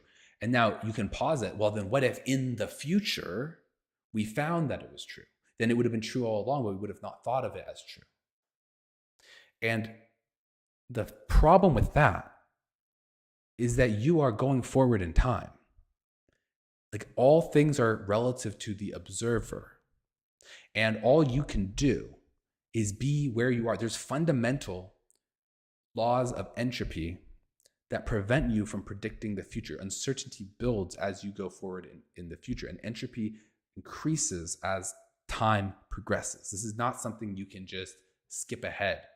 And there's lots of different kind of breakpoints in the possible set of futures that exist. You can't just go and pick one. And it's just a fundamentally sloppy way of thinking, of saying, oh, well, it wasn't true, now it's true, and therefore it was wrong. It's like it would have given you a wrong prediction, but it was actually right. Because now that you know, that it's stood the test of time, now you think it's true. Because you're talking this, you skipped ahead. You're like saying, oh, I didn't have the information, and so it was wrong at predicting something in the past, therefore it's a wrong theory. But now you have that information, and you are saying, oh, but at the time I was wrong. It's like, bro, that's not how it works. If you have the scientific method, and someone says, I think that this medicine cures cancer, and then you're like, okay, well, you have to prove it because I don't believe you. And then they prove it, and they're like, see, the scientific method is wrong. You would say, no, the scientific method is right, and you were right at that time, but you didn't know that. And maybe you did science on your own, and maybe you had a good reason, but otherwise, you didn't. There was no reason to believe that it was true. So we're never saying that something is per se absolutely false or absolutely true. Because, of course, we have to see what happens in the future. That will determine it. And when you get into some of these edge cases, it gets sloppy. But the point is that the theory still stands up. Now, one thing I want to emphasize is Sam Harris is a very smart guy. He's very smart. He's very well educated. He's a scientist. I think he has a PhD in neuroscience, and I think he went to Stanford, which is a fantastic school. And he also is a philosopher, and he has studied all the great philosophers. And he's very learned and very, he's very good at what he does. And he's even Jordan was bringing in pragmatism into this discussion, and Sam Harris knows pragmatism very well. He actually knew pragmatism better than Jordan. Jordan brought it up. Sam Harris was decisively the expert on the topic. And it so happened that he studied under one of the leading pragmatist philosophers and debated him a lot. So kudos to Sam. Now, I would posit that is a lot of worthless thinking and work that philosophers have done. I know this is controversial. I don't like to put too much credence on philosophy. I think at this point, I like to conceptualize things from a much more scientific standpoint, because, and this is, I know this is philosophy itself, but I think a lot of philosophers have thought themselves in circles while not actually pushing anything forward and getting any sort of results. And this is just kind of a personal take. I see a lot of philosophy, a lot of old philosophy, and you look back at all this stuff, it just seems so ridiculous and it misses the mark so many times. And I'm sure that, the stuff we say now is going to also look like that, including the stuff I'm saying now, because this is essentially a philosophical discussion. But I'm sure there's wisdom in like knowing what all of the history of philosophy and knowing like all of these arguments. But at the end of the day, we have a toolkit that is proven to work and proven to give us results for thinking about certain ideas.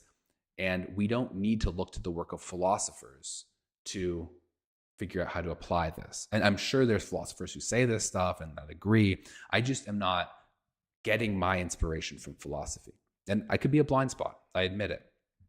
I personally, though, don't go to philosophy for answers. I think that science and statistics and finance and computer science, engineering, all of these disciplines that we see the results that these bring in the real world, like we can directly observe the results that they give to us. All of these are actually, these give us, if you know these subjects well enough, you have the toolkit to answer these types of questions. And so I like to think one really important mental model that I get from all of these subjects is this idea of complex systems. And this is something I talk about a lot. This is not something that a philosopher conceptualized. Maybe they did originally, but this is not where I'm getting it from. Some philosopher conceptualizing this idea and just positing there might be this thing and it has these properties and blah, blah, blah. That's not what I'm saying. There is a theme. If you look across scientific disciplines, there is a theme that occurs again and again. And there are these things that can be called complex systems. And a complex system is something that cannot be predicted based off of just analyzing the inputs. It's too complicated. So it's unpredictable. And so when you try to apply simplistic explanations or intuitions, if you try to project those onto complex systems, you're going to get the wrong result. And so there's certain things that we have very good intuitions for and understandings of as humans. And these are things that were in our evolutionary ancestral environment. So things like if you take a rock and throw it, how far will it go? You have a very good sense of this and you can practice and get better at it. You have a natural intuition for this. But then there's things that what happens if you throw a rock at a very high speed, or if the rock is very large, or if you go and look very small at the things that compose the rock, the subatomic particles. These are going to be very much outside of what you would expect. And you are not going to fully understand this. And you're not going to have a model of understanding this behavior. Now, we have a toolkit for reasoning about complex systems, and that is science. So everything is, in a sense, a complex system. There's some things where we don't need to look at the complexity, and we don't need to take that into consideration because we have a model that predicts its behavior on a certain level of abstraction that's highly functional. Like if you have a rock is so simple. You can throw it, it's hard, you can break things with it. You don't need to think of it as a complex system. We have a model of a rock. It's something very intuitive that we understand. It needs no explanation. It's very simple, and it follows simple dynamics, and we can make easy equations that map out the kinematics of it as you throw it in the air and whatnot, and push on it. That's all simple. But on the inside, a rock actually is a very complicated thing. And there's all these subatomic particles and all these waves and forces that are acting on this rock. And it's a very complex thing. And we don't understand it on that level. And we're not able to, there's this emergent behavior that we are not necessarily able to deduce simply by observing the micro states and the components of the rock itself. And so everything follows this principle. Everything is thought of as a complex system, and we need to then realize that there's certain things that we have macro level models that are predictive of the macro level behavior. This is just a fundamental way of looking at the world. So there's things in our evolutionary environment that we have inbuilt models for that we can predict very well. Evolution essentially created these models in our mind and tested them. And the models that were more accurate were the ones that survived. And the models that were inaccurate are the ones that led to people going extinct. And you can see how this also in part reinforces Jordan's notion of truth. If there was a person who thought had a insufficient model of physics such that they thought that falling from a high area to the ground would not kill them, then they might have jumped off a cliff and died. And that would have been a fatal mistake. And so such people with an inaccurate view of the world in that way, something that's scientifically inaccurate, such people, and I'm not talking about phobia of heights, I'm just talking about, that's another thing though, I mean, that's part of it, that was also built into our system, but I'm just talking about a model of physics. People with such an inaccurate model would have gone extinct, and those with the accurate model would have continued on. And through that process, evolution, you're seeing how this works now, evolution picked out the models that were predictive. And then, so now where we're at though is we have some things that are intuitive to us, basic things, and then we have done a process called science to get even a further understanding beyond what is natural, what is instinctual, that we already know from evolution. We have something that we can do ourselves called science. And we are able to test things, get statistically significant signals, and modify our knowledge based on the scientific understanding. And with our capacity for communication, we're able to distribute this scientific workload across many different people and transmit that information quickly. And we've really made, we've as a species have become very advanced in that way. So all this is to say that there is a toolkit, a framework for thinking about things in this way. That's that we get from looking at things again and again in science that we don't understand. And in biology, in physics, in computer science, we come across these examples of things that we just cannot predict. And so what we do is, as a result of that, we have a toolkit for saying, what can we know about these systems? Like, what principles apply? Like, how can we reason about these systems? The fact that we don't understand them, do we not understand anything about them? Or is there some things that we can understand and some useful methods, instead of just throwing your hands up saying, I don't know anything about this, it's so complicated, so complex, I just don't even get it at all.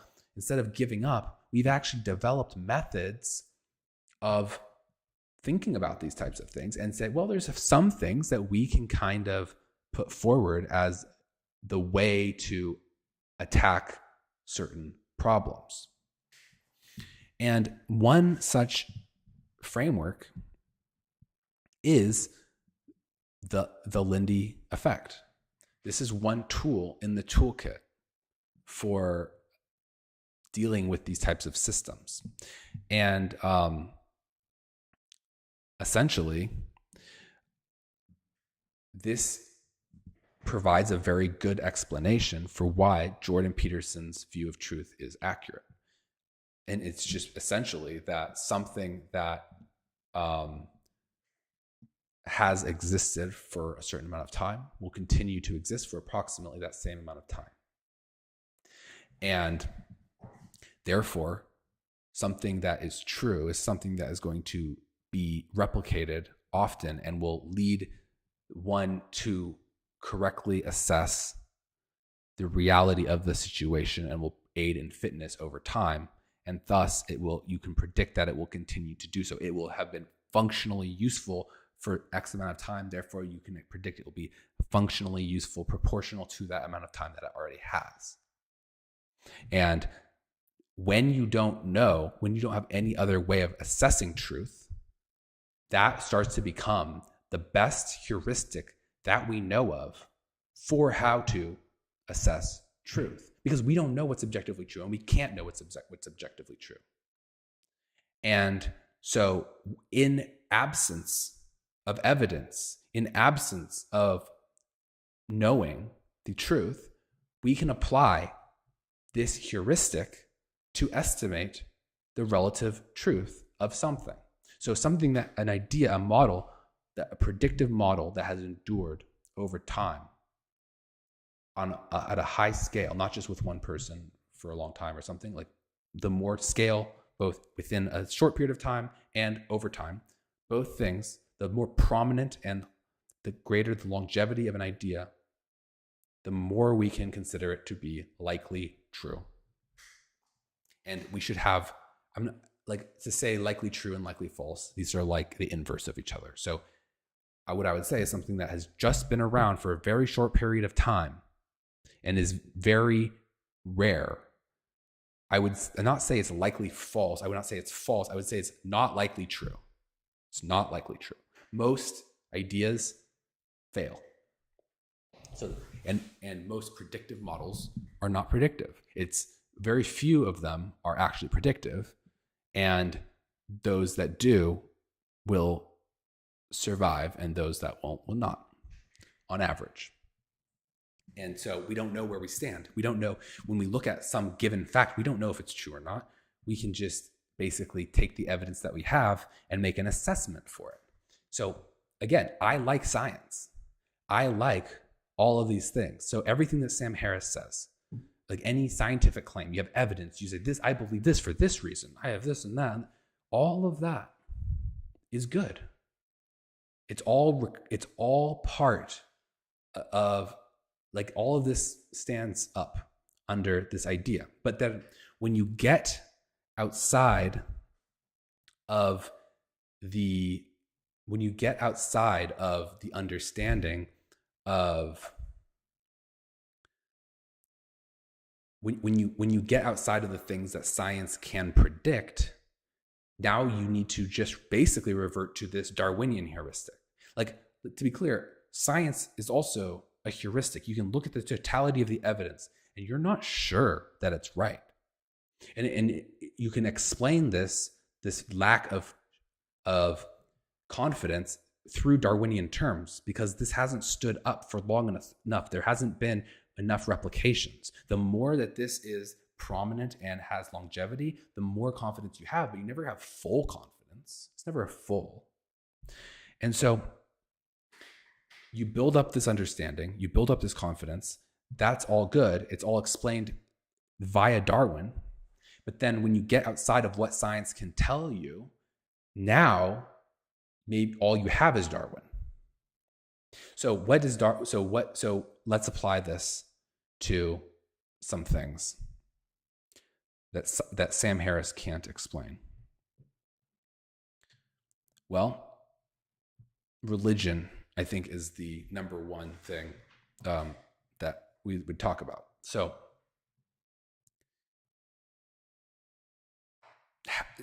let me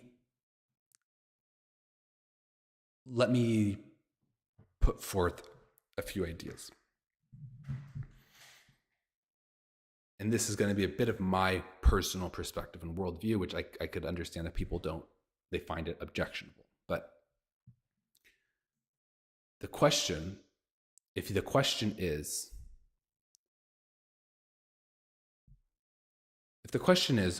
religion true? That's an interesting question, because there's like, you can go and you can say, well, Jesus may or may not have existed, so on, and you can poke holes in it. There's a lot of problems, and there's apologetics, and there's a lot of nasty tricks that can be played. So, like, for example, you can say, well, Jesus, or let's say the Bible says the earth is 5,000 years old, but we have a fossil record that it is much older. And we do carbon dating and we find things that are much older. So that contradicts the Bible. True. But then, you can always play this trump card as the religious person, saying, well, that's the way God made it. And this is like genuinely a true response to that. You can say, God made the world have consistent physical principles. And so therefore, everything that exists as it is today must have some backlog explanation that was created ex post facto. So, for example, God created the animals, and then he's like, well, okay, so now this has to be a consistent universe. So now to make make everything consistently work, there's going to be a backstory that's filled in.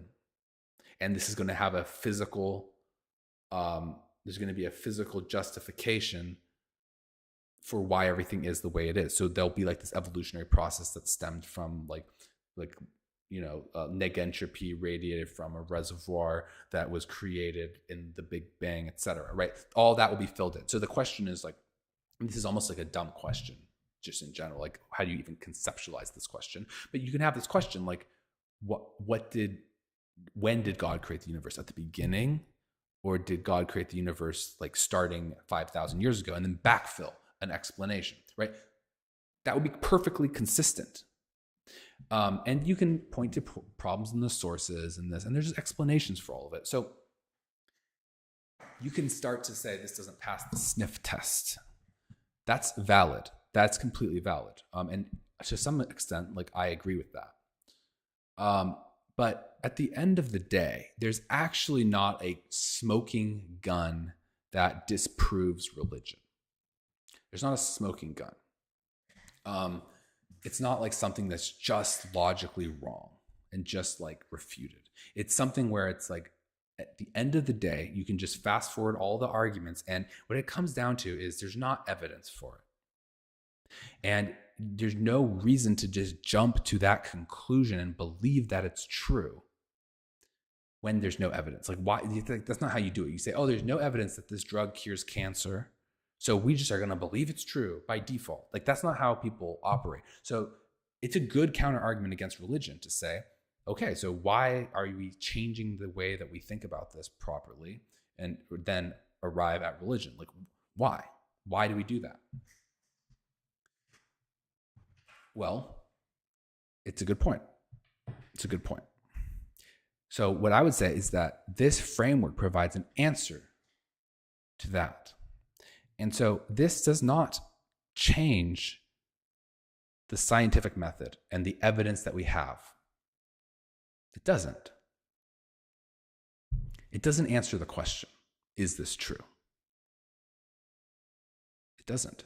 It doesn't give us any more information about what Jesus did or Moses or Krishna or this or that. It gives us no extra insight into that. Everything that Sam could possibly say about these religions is accurate, or he's wrong, but he can say good stuff and he could be right. But what it does do is it can answer other questions that are outside the scientific purview. So, for example, it can if you're saying what actions should I take? What actions ought I take? Like, what should I do? Are there any frameworks for orienting myself in the world that I should adopt that work? There is a way of estimating this. This is something that comes up in physics, it comes up in finance, it comes up across a variety of fields. There are general principles that you can apply to make this type of a decision. I think it's interesting. If Christianity has been around for 2,000 years and it's been a worldwide religion for a long time, and it stood the test of time, it has provided arguably real value. Some people would say it was bad, but it's here. And we don't have a scientific answer for if it's true or not. We just default to thinking it's false for good reason. But we have to understand the world is very complex and we don't have the answers. And things that seemingly are nonsensical can be true. And there's a lot of illusions, a lot of things that appear one way but are actually not. And let me give you one example. So in my theory of the world, my worldview, I consider the economy to be a complex system that cannot be predicted or controlled. That's why I like free markets and liberal democracy and capitalism. The reason why I like it is because central planning has proven time and time again to fail. And fundamentally, there's good reasons. There's information theoretic reasons put forth by Hayek. And basically, the information is distributed across society, and a central planner doesn't have access to this information. And it's impossible to make the calculations to decide how to allocate resources as a central planner. It's just not possible. And we could go into that another time. It's a very interesting topic. Oh, I should totally do a video on that, actually. But the point is I don't believe that the economy is predictable. And so if you talk to financiers, people in finance, they don't believe that they can predict what's going to happen in the stock market. They don't believe they can predict what's going to happen with individual stocks. There are forces at play that it's just beyond human comprehension. And nobody knows what or why things are happening. There's just levels upon levels of abstraction of like very complicated systems layered on top of each other. And the emergent behavior is just something that's not knowable. And there are these ideas of efficient market hypotheses, the efficient market hypothesis and stuff like that, where it's like there's like this embedded knowledge in the market that a human just cannot match. And you have to actually trust the market as a weighing mechanism to process this information, and a human cannot decipher it or do better than the collective knowledge of all humans synthesized into a market. And so this is just a fundamental belief that I have. I don't think central planning works. I don't think that you can predict the stock market with any real accuracy unless you're exploiting some kind of like systemic flaw in the system, like controlling the flow of money or something like that. So that's one thing that I believe. I think a lot of people would agree with that. Another thing that I believe is politics is also a complex system. And so I think that the future is overdetermined. I don't think that you as an individual is going to be able to influence the course of history in the medium term. Now you can influence it in the short term. And so, for example, you can become elected governor. Sure. And then you're the governor, and then you do these specific things. And I certainly think you cannot influence it in the long term. So I'm saying in thousands of years, nobody will care that you were the governor. They may know your name for some reason, but it's ultimately irrelevant. And in the medium term, like let's say in 50 years from now, I think even that is beyond really your influence. Now you might say, well, isn't Trump consequential? Isn't Obama consequential? Like, what about all these events? The thing is that all these things happen for a variety of reasons. Let's say that Trump wanted to get tight on immigration. Well, that means there was already a fervor in the US. There was already a bunch of interest groups aligned with this, and the people were already primed for this message. He just happened to be the one to do it. Now, we might have gone on a different path to get there, but let's say he tears apart certain institutions. Well, these institutions were unstable. So if he goes and reforms the intelligence agencies, it's because the intelligence agencies were vulnerable. And this would have happened one way or another. It wouldn't have been the same story, and it would have had different details, and it might have taken different lengths of time, but that's all short-term details. In the medium term, I think we basically end up in the same place no matter what. And you as an individual cannot influence this. So if there's any sort of moral philosophy that's like logically derived, and I honestly don't know Sam Harris's moral philosophy and his arguments. I don't know what they are. But if it in any way talks about the big picture and like the world you're working to build, I would reject that. Out of what we know about complex systems, we can actually firmly reject his attempt at deriving an ought from an is. You are not going to be able to shape the world in the way that you want. It's a chaotic system. It's complex and it's dynamic. And so the result of that is that you may advocate for one policy. You could be wrong about the effect that that policy has, but let's say that you're right. You could advocate for that policy, and then it might actually be the case that by your advocacy, you might be doing more harm than good.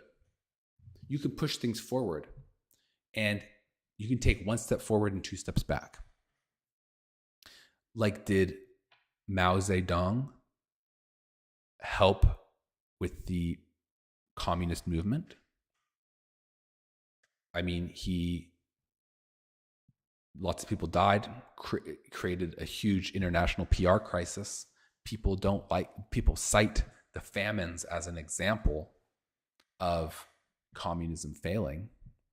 So he enacted it, but then in the super cycle, that actually was something that pushed back the other way against what he wanted. And there's lots of examples of this. I mean, I've talked about this in other videos. So I don't believe that you can change the course of history. I don't believe it. And what I do believe is that you can live a good life, and you can help people around you, and you can be sure, because you have a very good theory of mind that we have evolved to have, you know how to help people around you. If you want to be there for your friends and your family and be a good person, you can do that.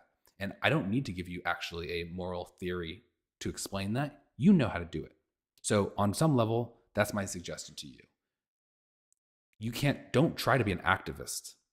You are falling for an illusion. What you're doing is you're selling your credibility, and you're seeing your reflection in the system, but you're not actually changing the system. You're not in control. You're having an effect, but you're not in control of that effect. You are never steering the system. The system is steering you. And furthermore, you are actually selling your credibility. You're putting your face on the system, and you're basically the fall guy. So when things fall apart, not under your control, you're going to be the one who's blamed. So it's a very dangerous thing to get involved in politics. I'm not saying nobody should ever do it. There's reasons to, but that's beyond the scope of this. The point is, the way you should probably act is not based on some sort of grand scheme and some illusion, because you do intuitively think you can change the future, but you can't.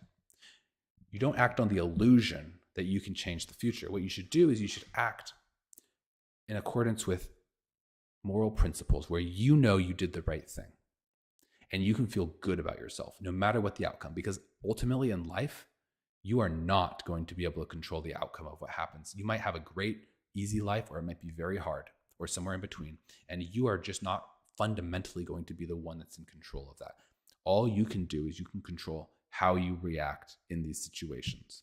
And if you always do the right thing, always do the thing that you feel good about, and you are aligned with your values, you will look back on your life and feel good, and at least about the choices that you made. And there are some empirical questions here. Like, for example, people who have families can feel much more fulfilled. So you should take that into account. You should probably have a family. And if you spend time with them and do right by them and take care of them, you will probably have the best life possible. And that's what I recommend that people do. And if you think you can change the world or something, you can't. You can't. Just give up. Now, that doesn't mean absolutely don't stand up for what you believe in and do this stuff. I think there's something to being human where we just innately want to advocate for what we believe in and stuff. So I'm not fully against political action. I just don't want you to be under the illusion that you're going to change the course of history. You're not. You're not going to change the course of history. You should still stand up. And I think my explanation for why is basically the information that you provide to the system is going to still be useful if you voice your opinion. And if you strongly voice it, that'll be taken into account. It's just that you don't control the way in which that information is synthesized by the system and steers to an outcome. So you could voice your opinion very strongly, and it could actually take things in a different direction. And you could be just wrong about what should happen, while still feeling very right and very sure of yourself. So all of this is to say, I have like a very, very like intuitive suggestion based on my worldview about how people should act. Just basically do right by others, act locally, and put that as your number one priority, and do things on a big scale insofar as it makes sense to. It's a human thing to do. It makes sense to do that, but don't think that you're going to actually change history. Really, you should have a local bias in your action. But how do you feel good about yourself? You can intuit your way through it. That's possible, but it's also legitimate, very legitimate, to adopt a religion to tell you what is moral and what is the way to act. I'm not giving a particular prescription, but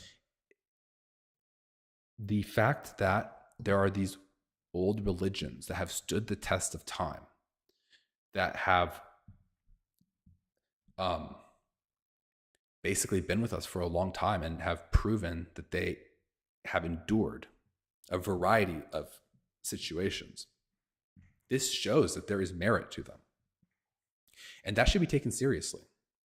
And so my suggestion to people is based on how I think about it, is I think that you should consider being religious.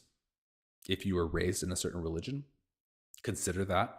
If you have like ancestry that in your family you had a certain religion going back, you should consider that. All these things, you should consider it. It's probably going to make your life better.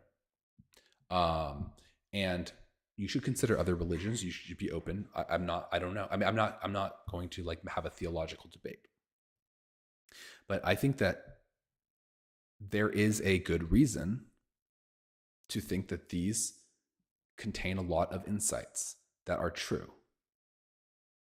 And there isn't scientific evidence that is actually disproving the validity of these things. So we need a different framework for thinking about it. And I say, well, so since we don't have the answer, this Darwinian view of truth is actually a very good way of looking at it. And I would be biased towards Christianity over Mormonism. But I also would take other things into consideration. I would consider your lineage. I would consider other things like your family, and perhaps Judaism worked for people with Jewish ancestry, but perhaps you don't have Jewish ancestry. So it's very old. It's also not widespread in your context. So you have to, there's no answer. This isn't scientific. It isn't giving you an answer, but it is giving you an idea of the direction to look when you think about certain questions.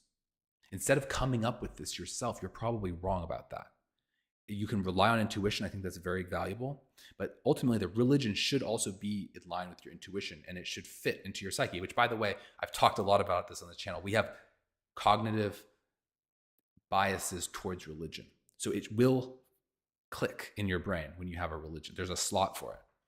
And this has been actually something that's been proven to be, this is a feature of our cognitive system. So in some sense, you could say, oh, this is just a byproduct of other things that is not there for a reason. But you can also say, no, religion has increased the fitness of the species. And that is something that should be taken seriously. That's not a statement of scientific discovery. It's just a good way of thinking about things that you don't have the answer to. When you look at all these different fields where complex systems emerge, sometimes we don't have answers, and yet we still have ways of thinking about these things. And that is what, on the margins, this theory does. One, it explains Sam Harris's theory. Two, it gives you guidance in places where there isn't a true scientific conclusion. And yeah, so so anyway, that's my thinking on this. I want to just, as I had promised, I want to just go back to this first comment, and I want to read it one more time, and then just to make sure I didn't miss anything about this one about smallpox, because I feel bad because I didn't address it in the first one. He asked the question after the first video, then I tried to address it in the second video. He said, oh, I didn't address it properly. So I want to be sure that I fully address it in this video, the smallpox objection. So Nathan says, basically I'm going to skip my quote. I'm going to just say what he said in response to me. So he said, let me just make sure I'm zoomed in on the screen. Okay. That's not an accurate representation of said thought experiment. The thought experiment is below. In order to synthesize a virus and generate a vaccine to said virus, we must acquire truths about said virus. If we deem what is and isn't true via the lens of Darwinian utility, then a leak of the virus that renders the human species extinct transmogrifies our understanding of the virus into a pseudo-understanding of the virus. Likewise, it renders our pseudo-understanding of the virus as either true or not true enough. However, if B, we employ the vaccine to prevent extinction, then via the lens of Darwinian utility, our understanding of V is true or true enough, despite the grasped facts resulting in both A and B remain identical. Okay, so to be clear about this, after all this stuff that we covered, this is what I would say.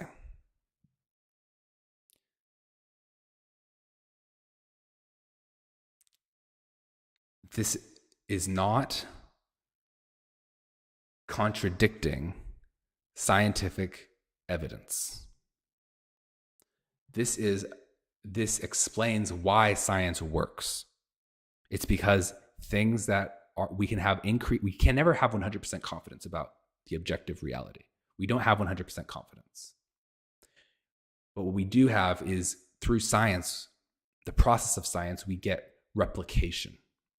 And we accumulate evidence over time. And we get, the more evidence we have and the longer that evidence holds up, the more confidence we have in the truth of the thing.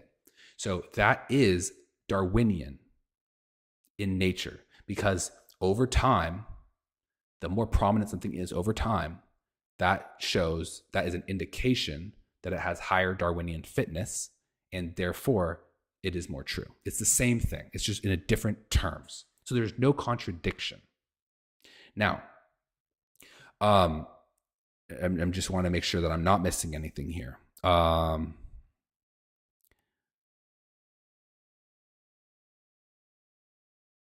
Sorry, I'm just rereading this. So if we do some sort of scientific research, it is what it is. We may think that we may have some model that we can have some degree of confidence about, depending on the degree of the evidence. And that both has to do with how long it has endured and the amount of replications that it has. Okay, fair. Now, we're talking about a variety of scenarios. So there is a scenario in which it could leak. from a lab. So if the virus leaks from the lab, and it kills everybody,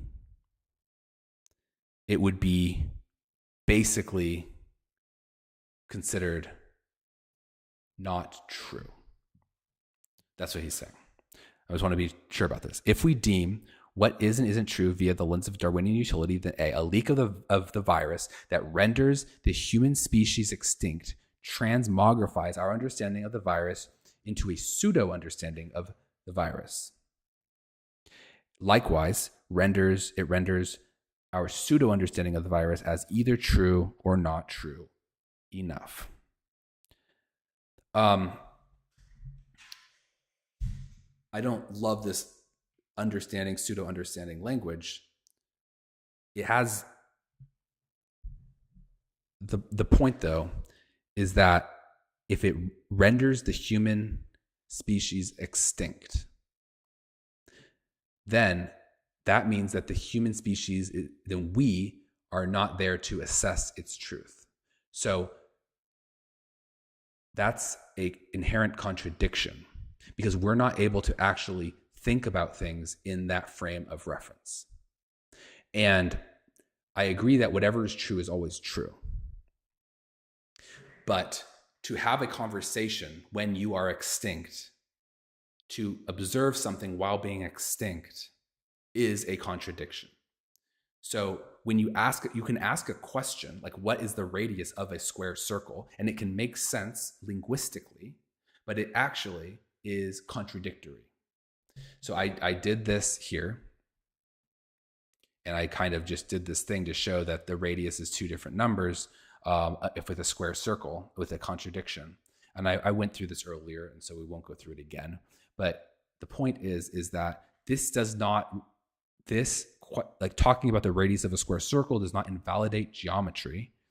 It's just a scenario that gives you a wacky result because it's contradictory. So we can't go down that road. It's just, this is not where I am taking this.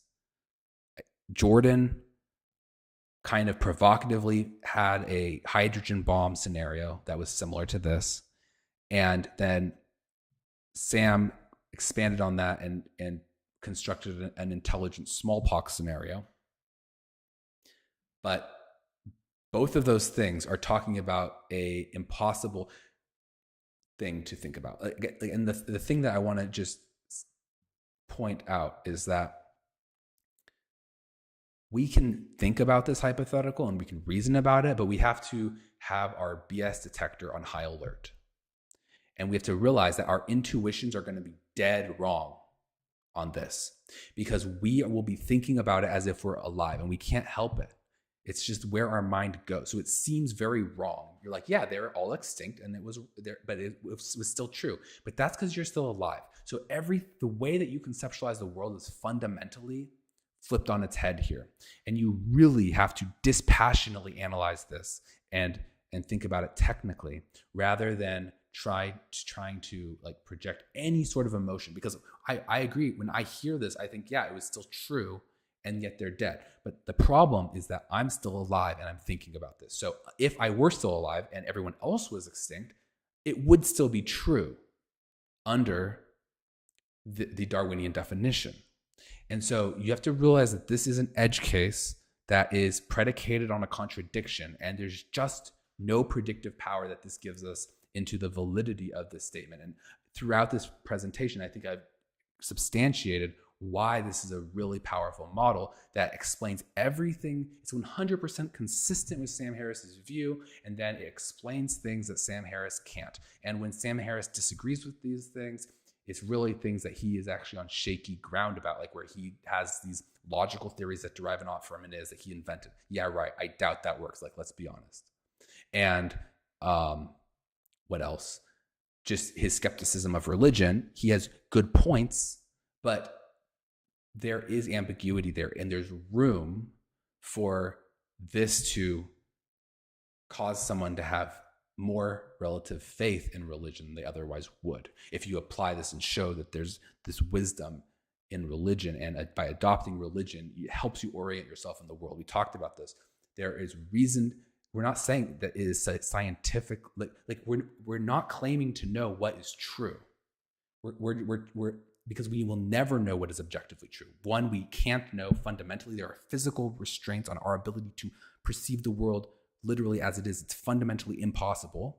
And two, even if we did, we wouldn't know if we were right or not. We still wouldn't have that knowledge. Even if we knew something that was correct, we correctly did know something, we wouldn't know that it was correct. We wouldn't have full confidence. So since yes, you can talk about objective truth as a thing, but in reality, you don't have access to objective truth. So what we have to think about is how we know things and how do we assess truth. And this is a toolkit for reasoning about things that we don't otherwise have tools to reason with. It only extends beyond what science tells us. It explains science. It gives a good reason to believe in science. And then when science fails us, and when Sam Harris's logical a priori deductions that make claims about deriving an ought from an is, when those ultimately fall apart when they're given scrutiny, it's just that nobody bothers to give it scrutiny because it's just a wacky idea in the first place. When all of that falls apart, this is the only thing that we have left. These types of methods of dealing with complex, unpredictable systems, things that we don't understand. We have this toolkit from science. It's a motif that comes up again and again in biology and physics and chemistry and computer science, etc. It's in every domain. There's these themes of these unpredictable systems, and there's ways of thinking about it. And Darwinian thinking is one such tool that can give us insight into assessing the robustness of various complex systems. And in the realm of ideas, robustness can be strongly correlated to truth. And I've gone through this, so I'm not going to go through all this again, but this was earlier in the presentation. So I just want to finish reading his comment. So, however, if we employ the vaccine to prevent the extension, then via the lens of Darwinian utility, our understanding of V is true or true enough, despite the grasped facts resulting in both A and B remain identical. I just wouldn't frame it this way. It's true, and over time, we have more confidence in that it's true. And if we all go extinct, we can say that it's just even going down that line of thinking. And to be fair, Jordan introduced it, but even going down that line of thinking is contradictory and nonsensical. So I wouldn't even go down that scenario, but yeah, technically you could make an argument that it's false, or you can, it's hard to even conceptualize that. I went through this in detail. So this is just the overview. So, but it's not more true because it was a vaccine. It's not more true because it saved us. It doesn't affect the truth. It's either true or it's not. And we have more confidence after the idea holds up over time and there's more replications. That's just it. It's science. This is science. And there's just ways that you can go past what science can tell you, and you can use this theory, but it never contradicts science. He's not disagreeing with that. That's just common sense. Okay, this is why I mentioned that Jordan later conceded Sam's correction re the distinction of separating truth and wisdom.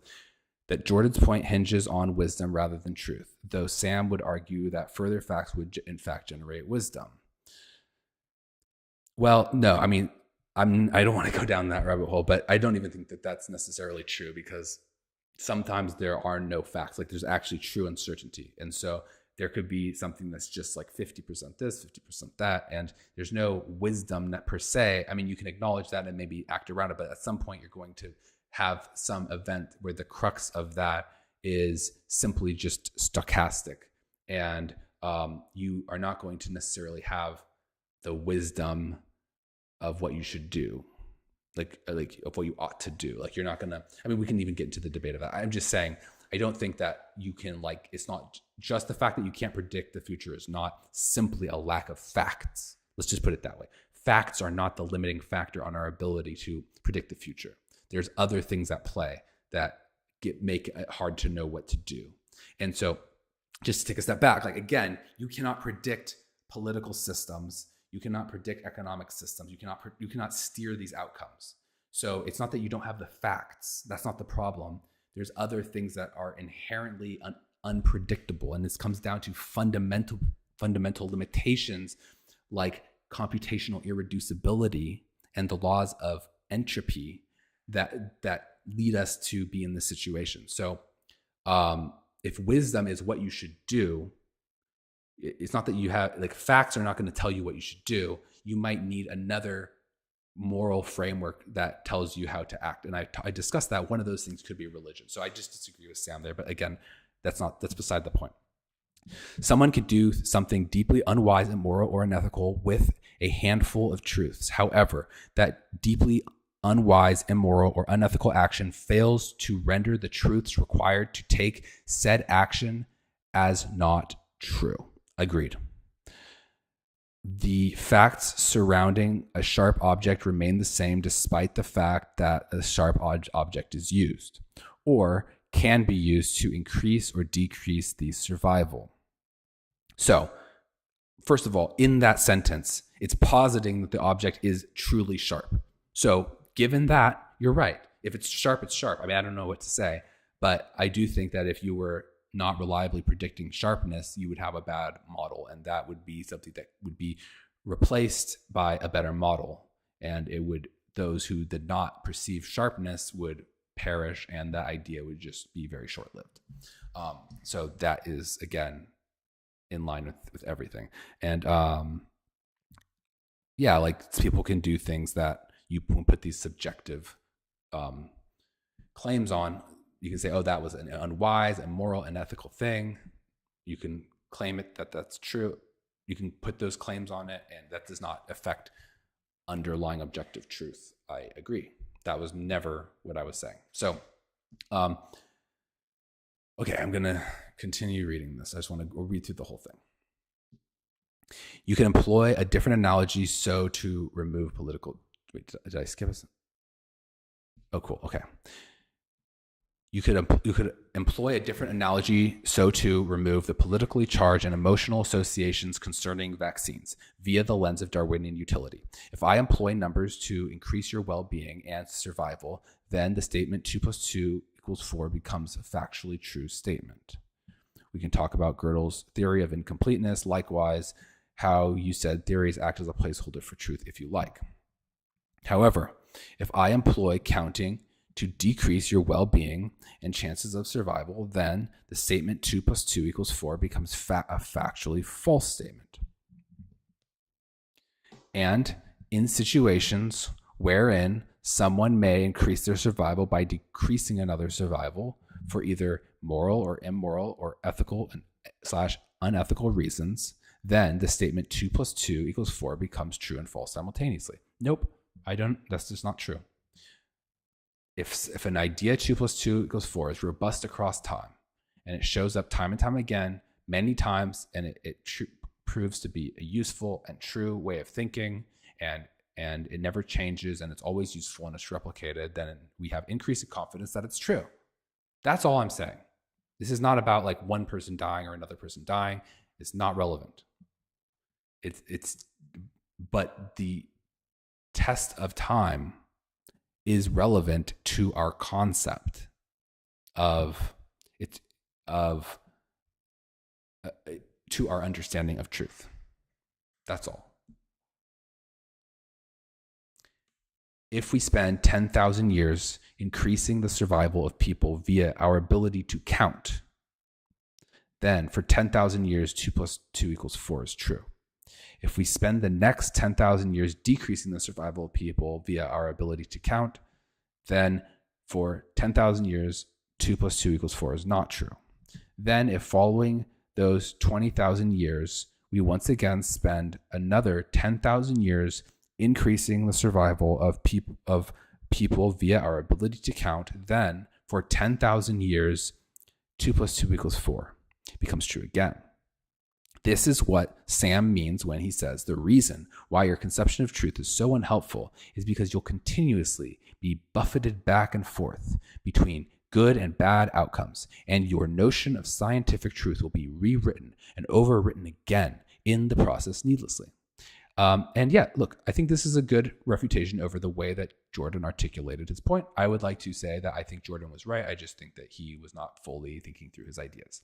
And so the answer to this is that after 10,000 years, 2 + 2 is we have increased confidence, a lot of increased confidence that 2 + 2 = 4. 10,000 more years, it wasn't seemingly used. There's an interesting question that raises. How the hell did they do anything without knowing that fundamental fact, which we are very sure about? So that's a weird scenario. It does make you kind of question it. It's like they didn't need to take that into consideration for their society. That legitimately raises a question. Like, think of this as like something else. Like 2 + 2 is obviously 4. So like, think about that. It's a valid point of concern. But then now for 10,000 more years, now 2 + 2 is 4.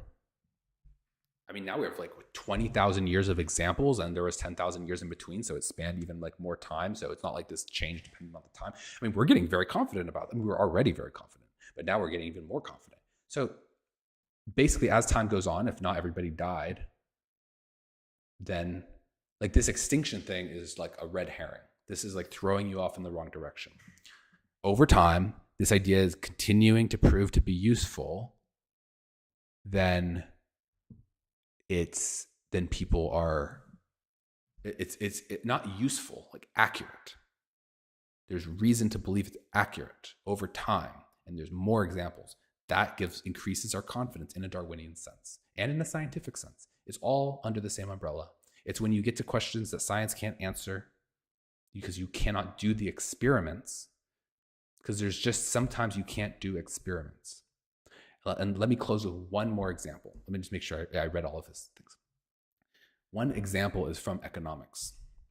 There is a limited capacity to do experiments, like scientific experiments with a control that are robust and statistically significant in economics. And as a result, we need to have an abundance of caution in our policies, because we don't really know what we're messing with. And so I think like some economists have traditionally thought that they can engineer a lot more things in the economy than they actually could. And this has led to a lot of financial disasters and political disasters.